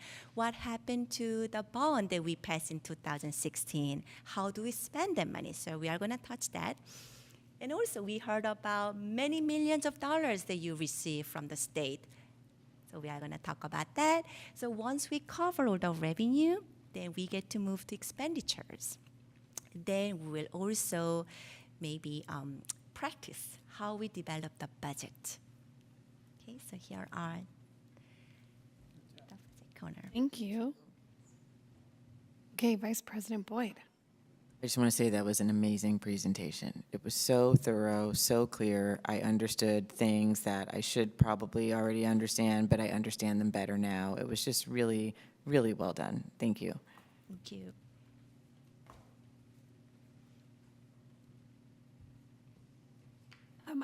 I hope that the public watches this and people go back and rewatch it, because I think it's really helpful. And I was saying, I hope that there's ways that we can like share this out in your community updates and things like that. Hey, here's the link to the point in the meeting when we had this wonderful presentation, because it's really helpful. Yeah. Okay. And with that, we're going to close the budget corner, and we're going to move on to our review and discussion item tonight, item 12A, which is proceed with request for proposals, RFP, for solar panel installation at district school sites. That's me. Director Jaffe. Hello. Director of Maintenance and Operations, Scott Jaffe, he, him, for the Albany Unified School District.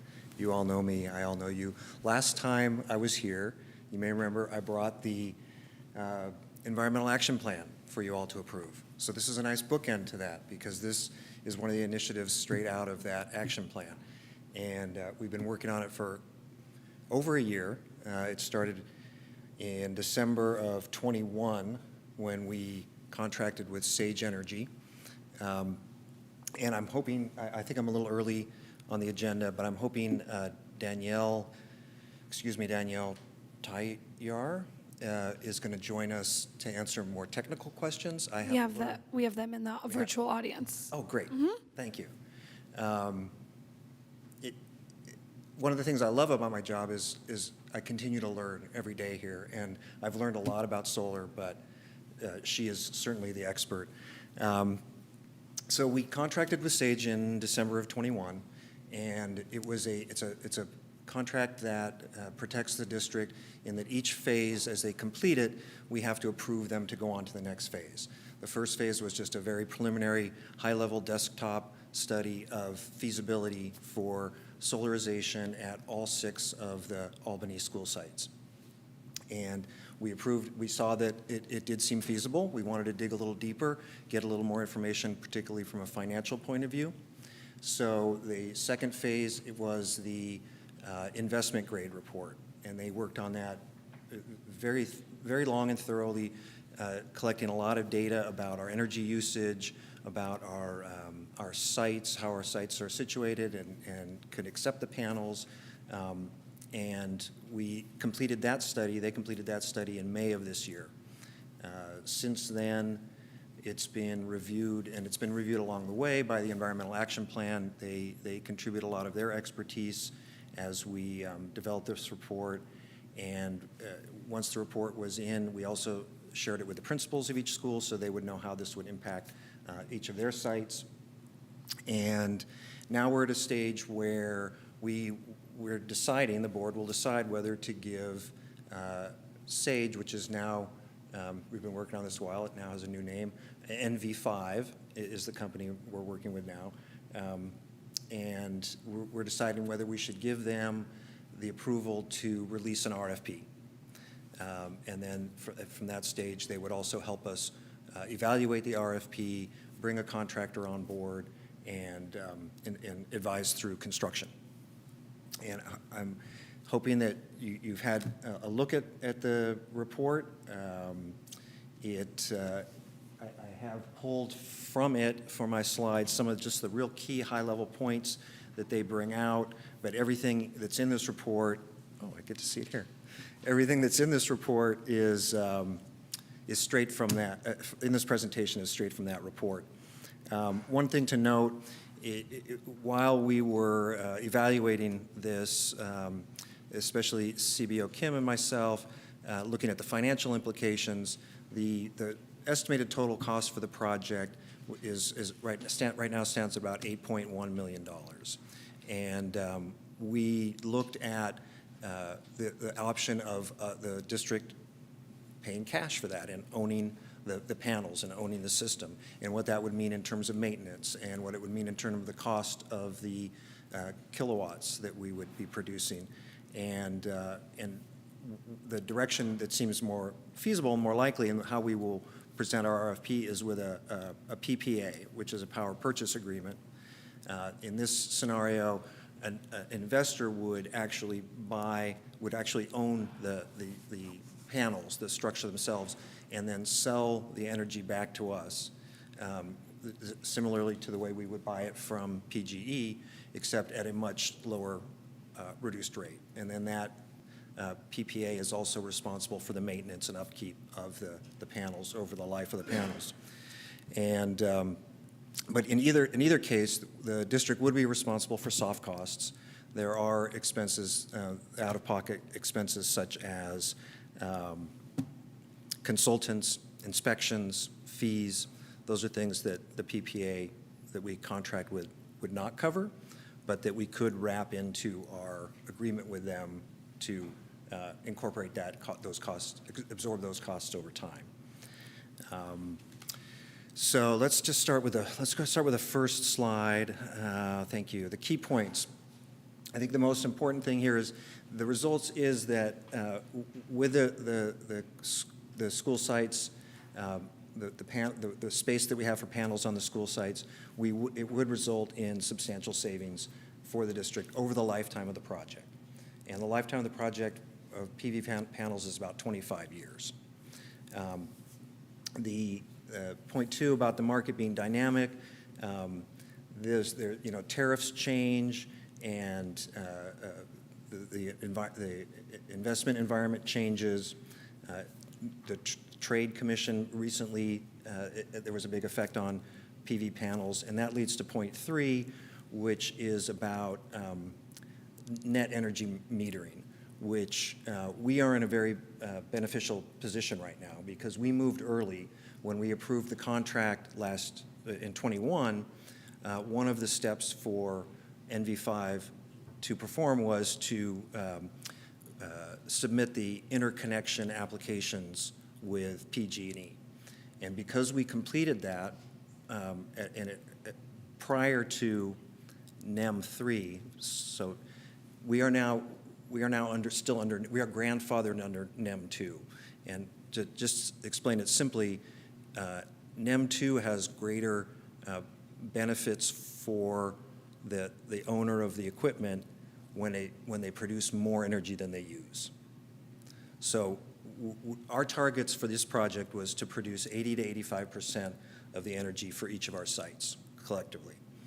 If in any given day, we might produce 120%, and other days maybe 60%. Those days that you produce more, you can sell that back to PG&E. NEM 3 went into effect in April, which more or less erased that benefit to consumers of PV panels. But we are grandfathered into NEM 2. So that's the good news. We have to complete the project in 2 years. Within 2 years, we have to get it running and actually operating within 2 years for us to take advantage of that benefit. And then in 20 years, we lose that benefit. So we're grandfathered in now, but in 20 years, we'll fall into NEM 3 category. So that's what point 3 is about. Point 4 notes that aside from just the financial and energy benefits, there's significant other benefits. And then we'll jump to this slide, which shows what the cost savings are over the life of the panels, which I mentioned was 25 years. You'll see after the first 5, it takes the first 5 years for us to start to see an actual savings. That has to do with those soft costs that I mentioned being spread out over some time, and also the asset management of the panels. It takes a few years to make sure that they're functioning properly and that we're getting the full benefit from them. But then after year 5, we do see pretty significant savings in cost, and then at 20, savings in our expenses. And then in year 20, it starts to drop again because of the NEM 3 going into effect. So these numbers represent, and I'll say this about these numbers, NV5 did a study both very conservative in that this is compared to what PG&E prices will do, which is continue to go up. And so if PG&E prices go up more slowly, then we might not see as great a savings. If they go up more quickly, then we would see greater savings in this. So this is kind of a middle of the road for the point of discussion. The other slides I wanted to include was the impact on the individual sites. So you can see they modeled, and we did several renditions of this to come up with the most beneficial. This is where the panels would be at each school. Now, the high school has the biggest need, and so it gets the most panels. And we basically are using every square inch of every rooftop we can find at the high school to install a panel.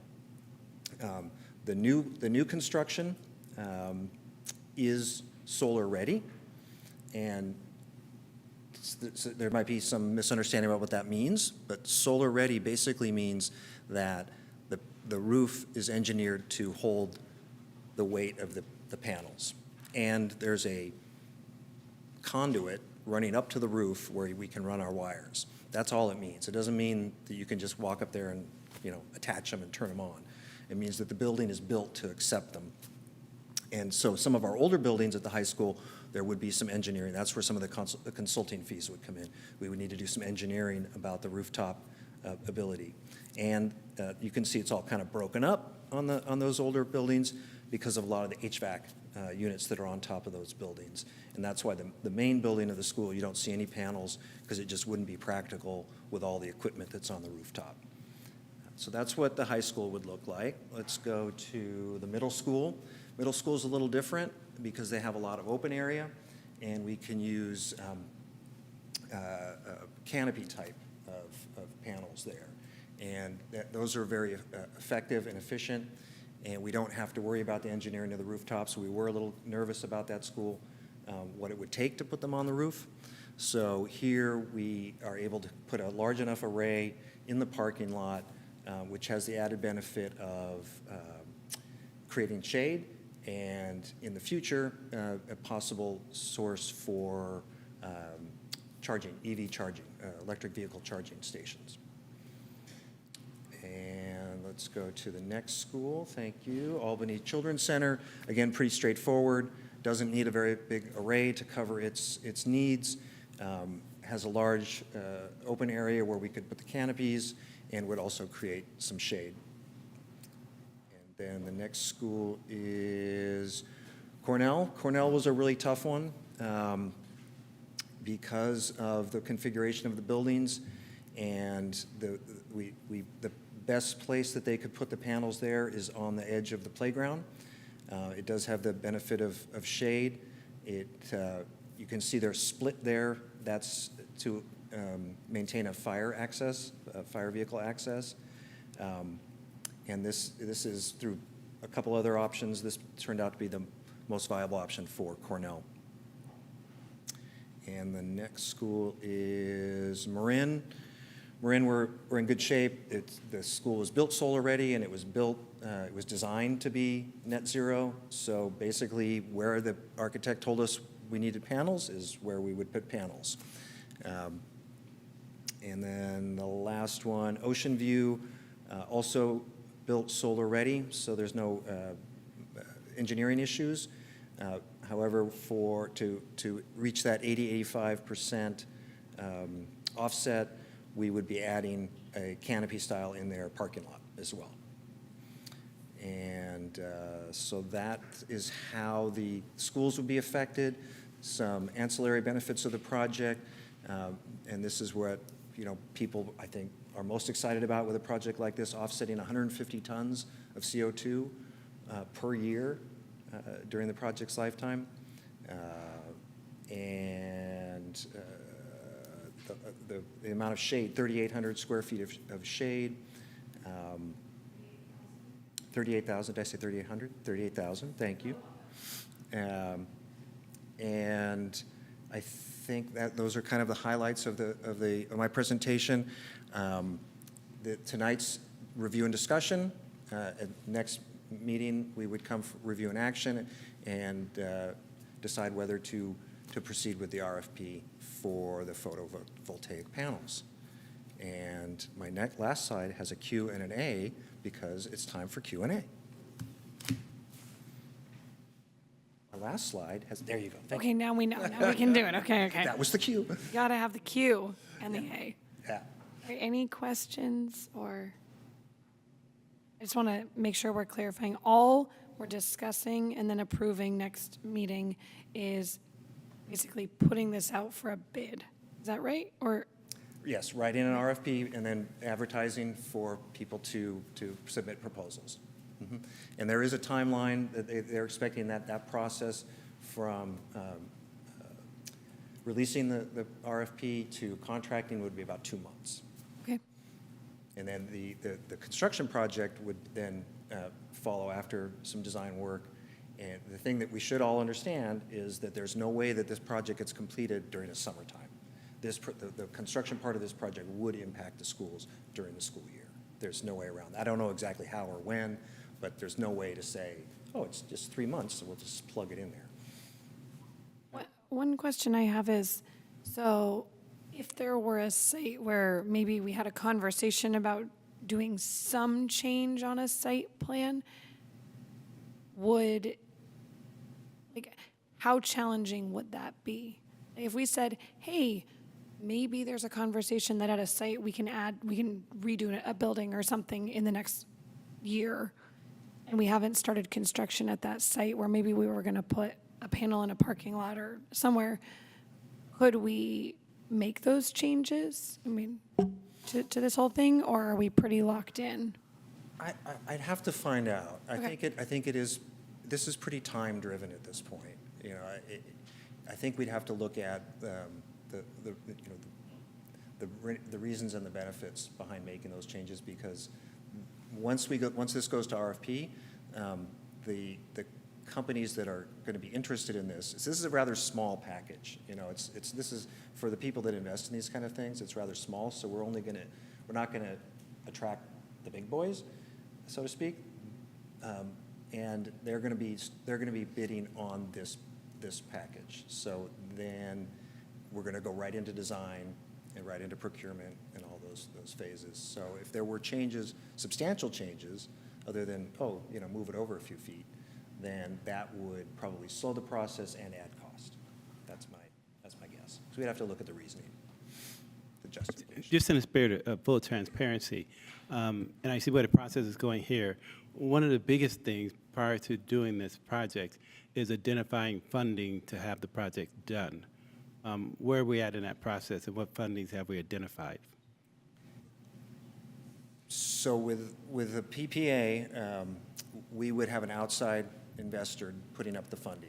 They would own the equipment and sell us the energy at a very reduced rate. So there would be some soft costs up front, but it would be nominal. What is nominal? Is there a ballpark? I wouldn't want to throw out numbers. I don't know, but Okay. but what we can do is with the agreement, we can wrap those costs in. So, okay, company X, you're going to construct this project. We need to hire an engineer to do a study. You pay for that engineer and then charge us back for it by charging us 1/10 of a cent more per kilowatt. Or, that's the type of thing. It looks like Danielle, your expert, unmuted to maybe help us answer that. Sure.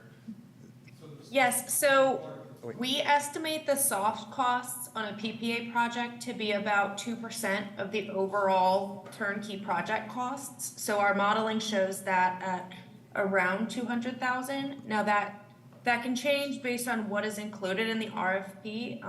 It's modeled that way to be essentially a contingency fund.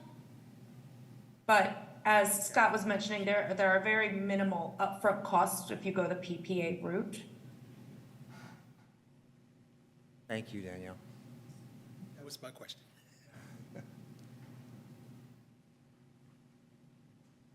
You have anyone else have questions? Okay, we have one public comment here that I'll.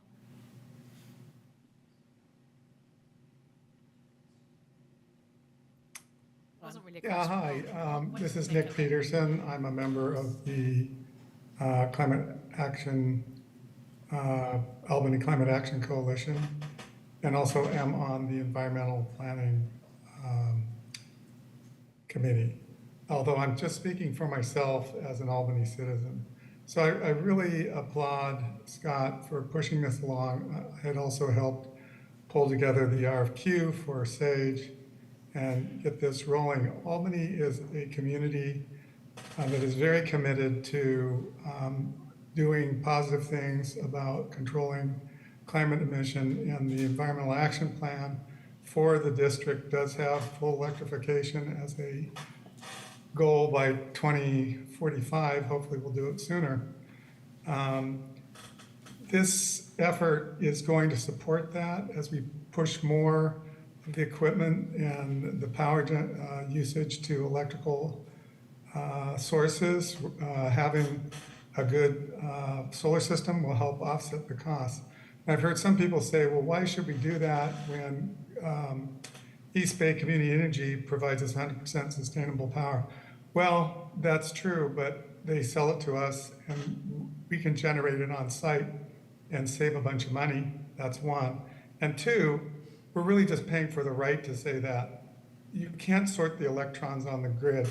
California actually has about 40% of the generation tied to carbon, and we're using those electrons. So just because we pay a little extra and support sustainability and can sort of push other people out of the way and say, hey, we're getting that electricity, doesn't mean that it happens. And I think it's more legitimate and a symbol of a dedication of our community to have this at the school. And I want to remind you of the great presentation that was given by the high school students back on May 24th, which everyone was very excited about. Thank you very much. I hope you consider this positively. Thank you so much.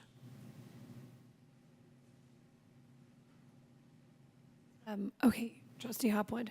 So, I mean, that's great. Thank you so much, Director Jaffe. And I'm obviously in favour of this as a project and as something that we should be considering. But my concern was something that I sort of think maybe you were alluding to, Davidson, about if we have this work done, clearly we're committed to having the buildings as they are, right? So we've talked about potential Cornell improvements. We've talked about equity at Cornell. I'm just worried about putting the cart before the horse. If this is a project that is an entire thing, we can't do it piecemeal. That's my only concern, would be that it's not something we can turn back. Once we've done it, and then we're, when I say stuck with Cornell, I don't mean it in a negative way. I just mean that's what we have, and we can't make any significant structural improvements. So I would just be, putting that out there. Really is something to consider when we come to decide at the next review and action session. If I'm interpreting what you're saying, Cornell in particular, if there were going to be any changes to that site, could we hold off on that PV project? I mean, I guess that's always a possibility, but I do know after talking with NV5 that we would have to market this as a package. You know, when we go to investors, they look at the total kilowatt production, and when we start reducing that, it becomes less attractive to them. Yeah, and that was absolutely the impression I got from your presentation. It was really more just something that we need to be mindful of and something that we need to consider when we decide, when it comes to review and action, whether we want to proceed with it. We're looking at an entire project, not piecemeal.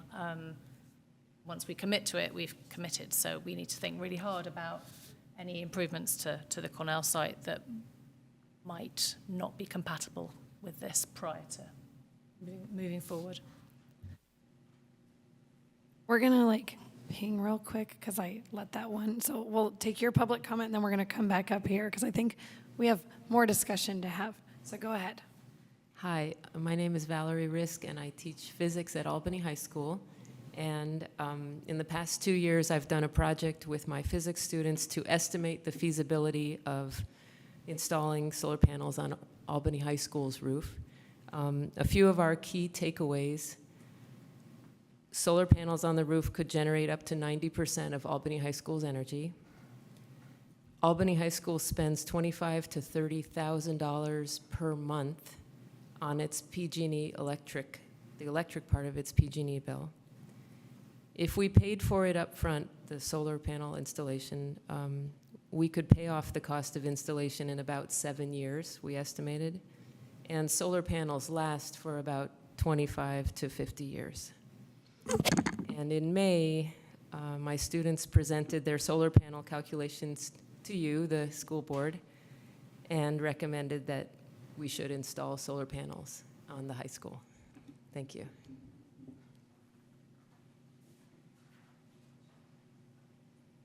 Okay. We'll ping down the line. This is really quick in response to the question about Cornell, and I know extremely little about everything that we're talking about, so I'll just ask a question that's perhaps quite basic. The fact that the Cornell panels are, I think, like a, sort of to the side, not on an actual building, like an extra, I can't remember the word, canopy, thank you. Does that give some freedom to, if there were changes being made on the site, that would be different than we're going to put these panels on the physical building? So we're now kind of, if we destroyed or change this physical building, like, does that give us some freedom that it's on the edge of the facility and not actually on the roof of a building, if we're concerned about being prevented from changing the building if we go forward with this? Are you asking, could we move them if we needed to? I'm just, and if someone else can say this in a way that makes more sense. Yeah, if they were on the roof of a building and we wanted to reconstruct that building, yeah, that would be a problem. It does give us freedom there, absolutely. Yeah, and there is, part of the reason that they're where they are is because they need to be, I think, 20 feet away from any building. So that's kind of how they ended up there. Yes, so dream world of Cornell would be to get rid of those portables at the end, right? If some miraculous pot of money came available and we were like, yeah, this is what the board wants to do. And would it be less expensive, do we think, to then plan for solar panels on top of a new solar-ready building on the site? Or this, I just feel like there's this little bit that maybe we can talk with the NV2 company, like NV5. Yeah, don't go too low in your numbers. Much better than NV2. Yeah, they don't need that too. Just to like talk out this scenario before our review and action so that we can all feel like, okay, we've had that conversation, it's somewhat settled. Just because on these really small school sites, if there are ever any changes and now we're putting solar panels in that particular space, that means we can never do anything else with that space, which isn't necessarily a bad thing. And that yard definitely could use some shade, but it does limit like those things. And I don't know, is a canopy more expensive than putting them on a building? I'm sure Danielle could speak to that more clearly than I could, but there are associations to other features, such as we have to connect to a transformer. So there's mechanical things that take place outside of just, we set it on the ground or we set it on a building. So that would come into play as well. But Danielle, do you think you can address what Trustee Davidson was asking? Yes, I do want to jump in here. I think, so my recommendation would be to include Cornell in the RFP package. I believe once you are in the contracting phase for a PPA, they will be done as separate sites. So that would allow for, some discussion before it's finally contracted. And then in terms of the placement, an important thing to keep in mind is that NEM2, that beneficial grandfathering of the tariff, we are constrained by a system size. So while there is some flexibility to still modify the designs before final contracting, to get that beneficial tariff grandfathering, we have to keep the system about the same size as it's currently designed. I think with the canopy designs, you do have more flexibility to expand the building later on and not touch the canopies. In terms of cost, it depends. I would say with keeping in mind that grandfathering, you need construction majority completed by April 2026. I would say keep it in the RFP package, and any design modifications we can work out between now and the actual contracting. So that would be my recommendation for moving forward. Please let me know if I didn't answer your question. That was helpful. Trustee Rosenbaum? Okay. So number one, I'm really glad that we're moving forward with solar. I've been looking forward to that for a long time. I'm losing my voice. But listening to this conversation made me think, and it might preclude doing the RFP the way it's designed, because we have some buildings that are not going to change and are ready to go. It sounded like we can't break it down to an RFP for, like, say, Ocean View, the high school, and middle school. Not middle school. The two elementaries, Marin. Would that be feasible so that we could get started, at least have some solar where it definitely is ready?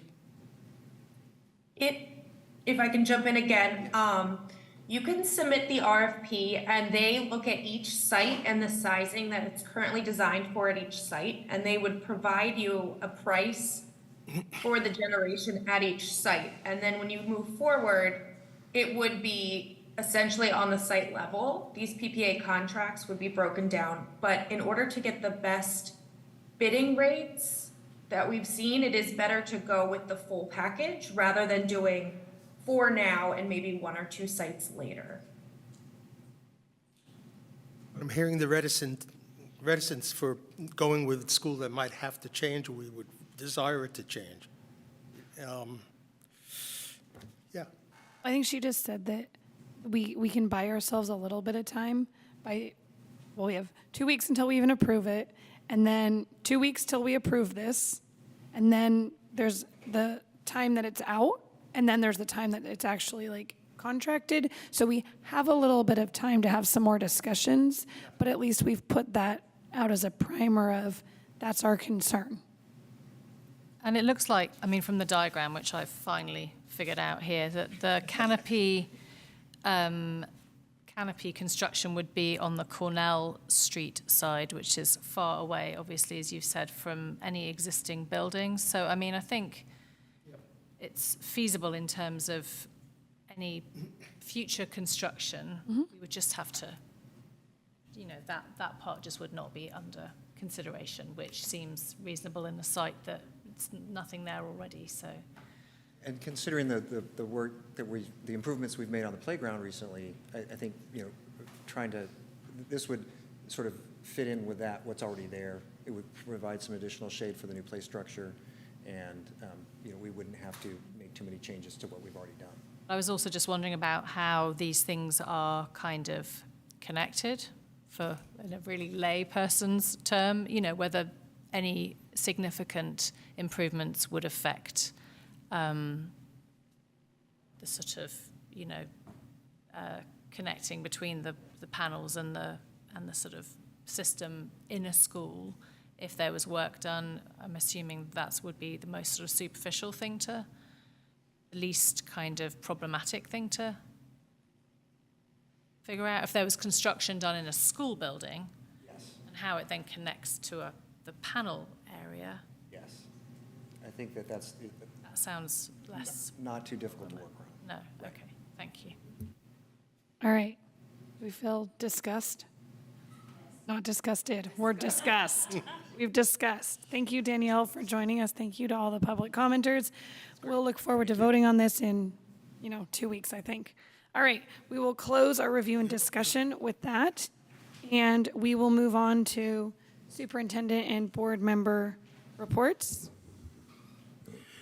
Thank you, Madam Chair, Veronica Davidson. I want to take a moment to look at 2 slides. One of the slides, both of which are about our students and one of our teachers here on CBS for doing something very, very positive across America Divide. And this is pretty lengthy. We're not going to show this tonight, but you need to know we're being recognized nationally. by CBS and other channels.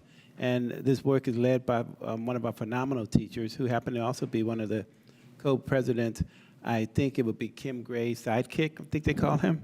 And there he is there, Chris Knight, and a bunch of our students just all make us proud. And so this would be part of my, or included in my Friday update to the community, where you can go on and click on and sit down for about 15 minutes and watch the whole clip. Just phenomenal, but I wanted you to be aware of it first and foremost. Well, maybe not first right now, because other folks have seen it before you. I had no control of that, but that's how it was. And then the next slide was some community members and our kids preparing for Pride Day, and we had this great celebration on Monday. That was yesterday. Yeah, Monday was yesterday. Wow. It's a long week. We're only on Tuesday. And this was phenomenal work done by facilitated by one of our parents. And we had a bunch of our students, elementary, middle, and high school, come out and support and put this beautiful, beautiful decoration in honor of Pride Day. And I was just really honored to be among them from start to finish. And this concludes our focus on our students and our community, my superintendent's report. Vice President Boyd. No report from me. Trustee Hopwood. I have something. High school.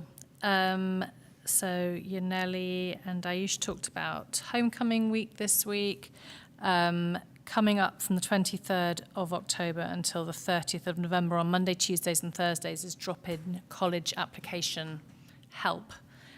So you could look on the high school website and the calendar to find out more about that. 17th of this month is the high school choir full concert between 7 and 9 in the Little Theatre.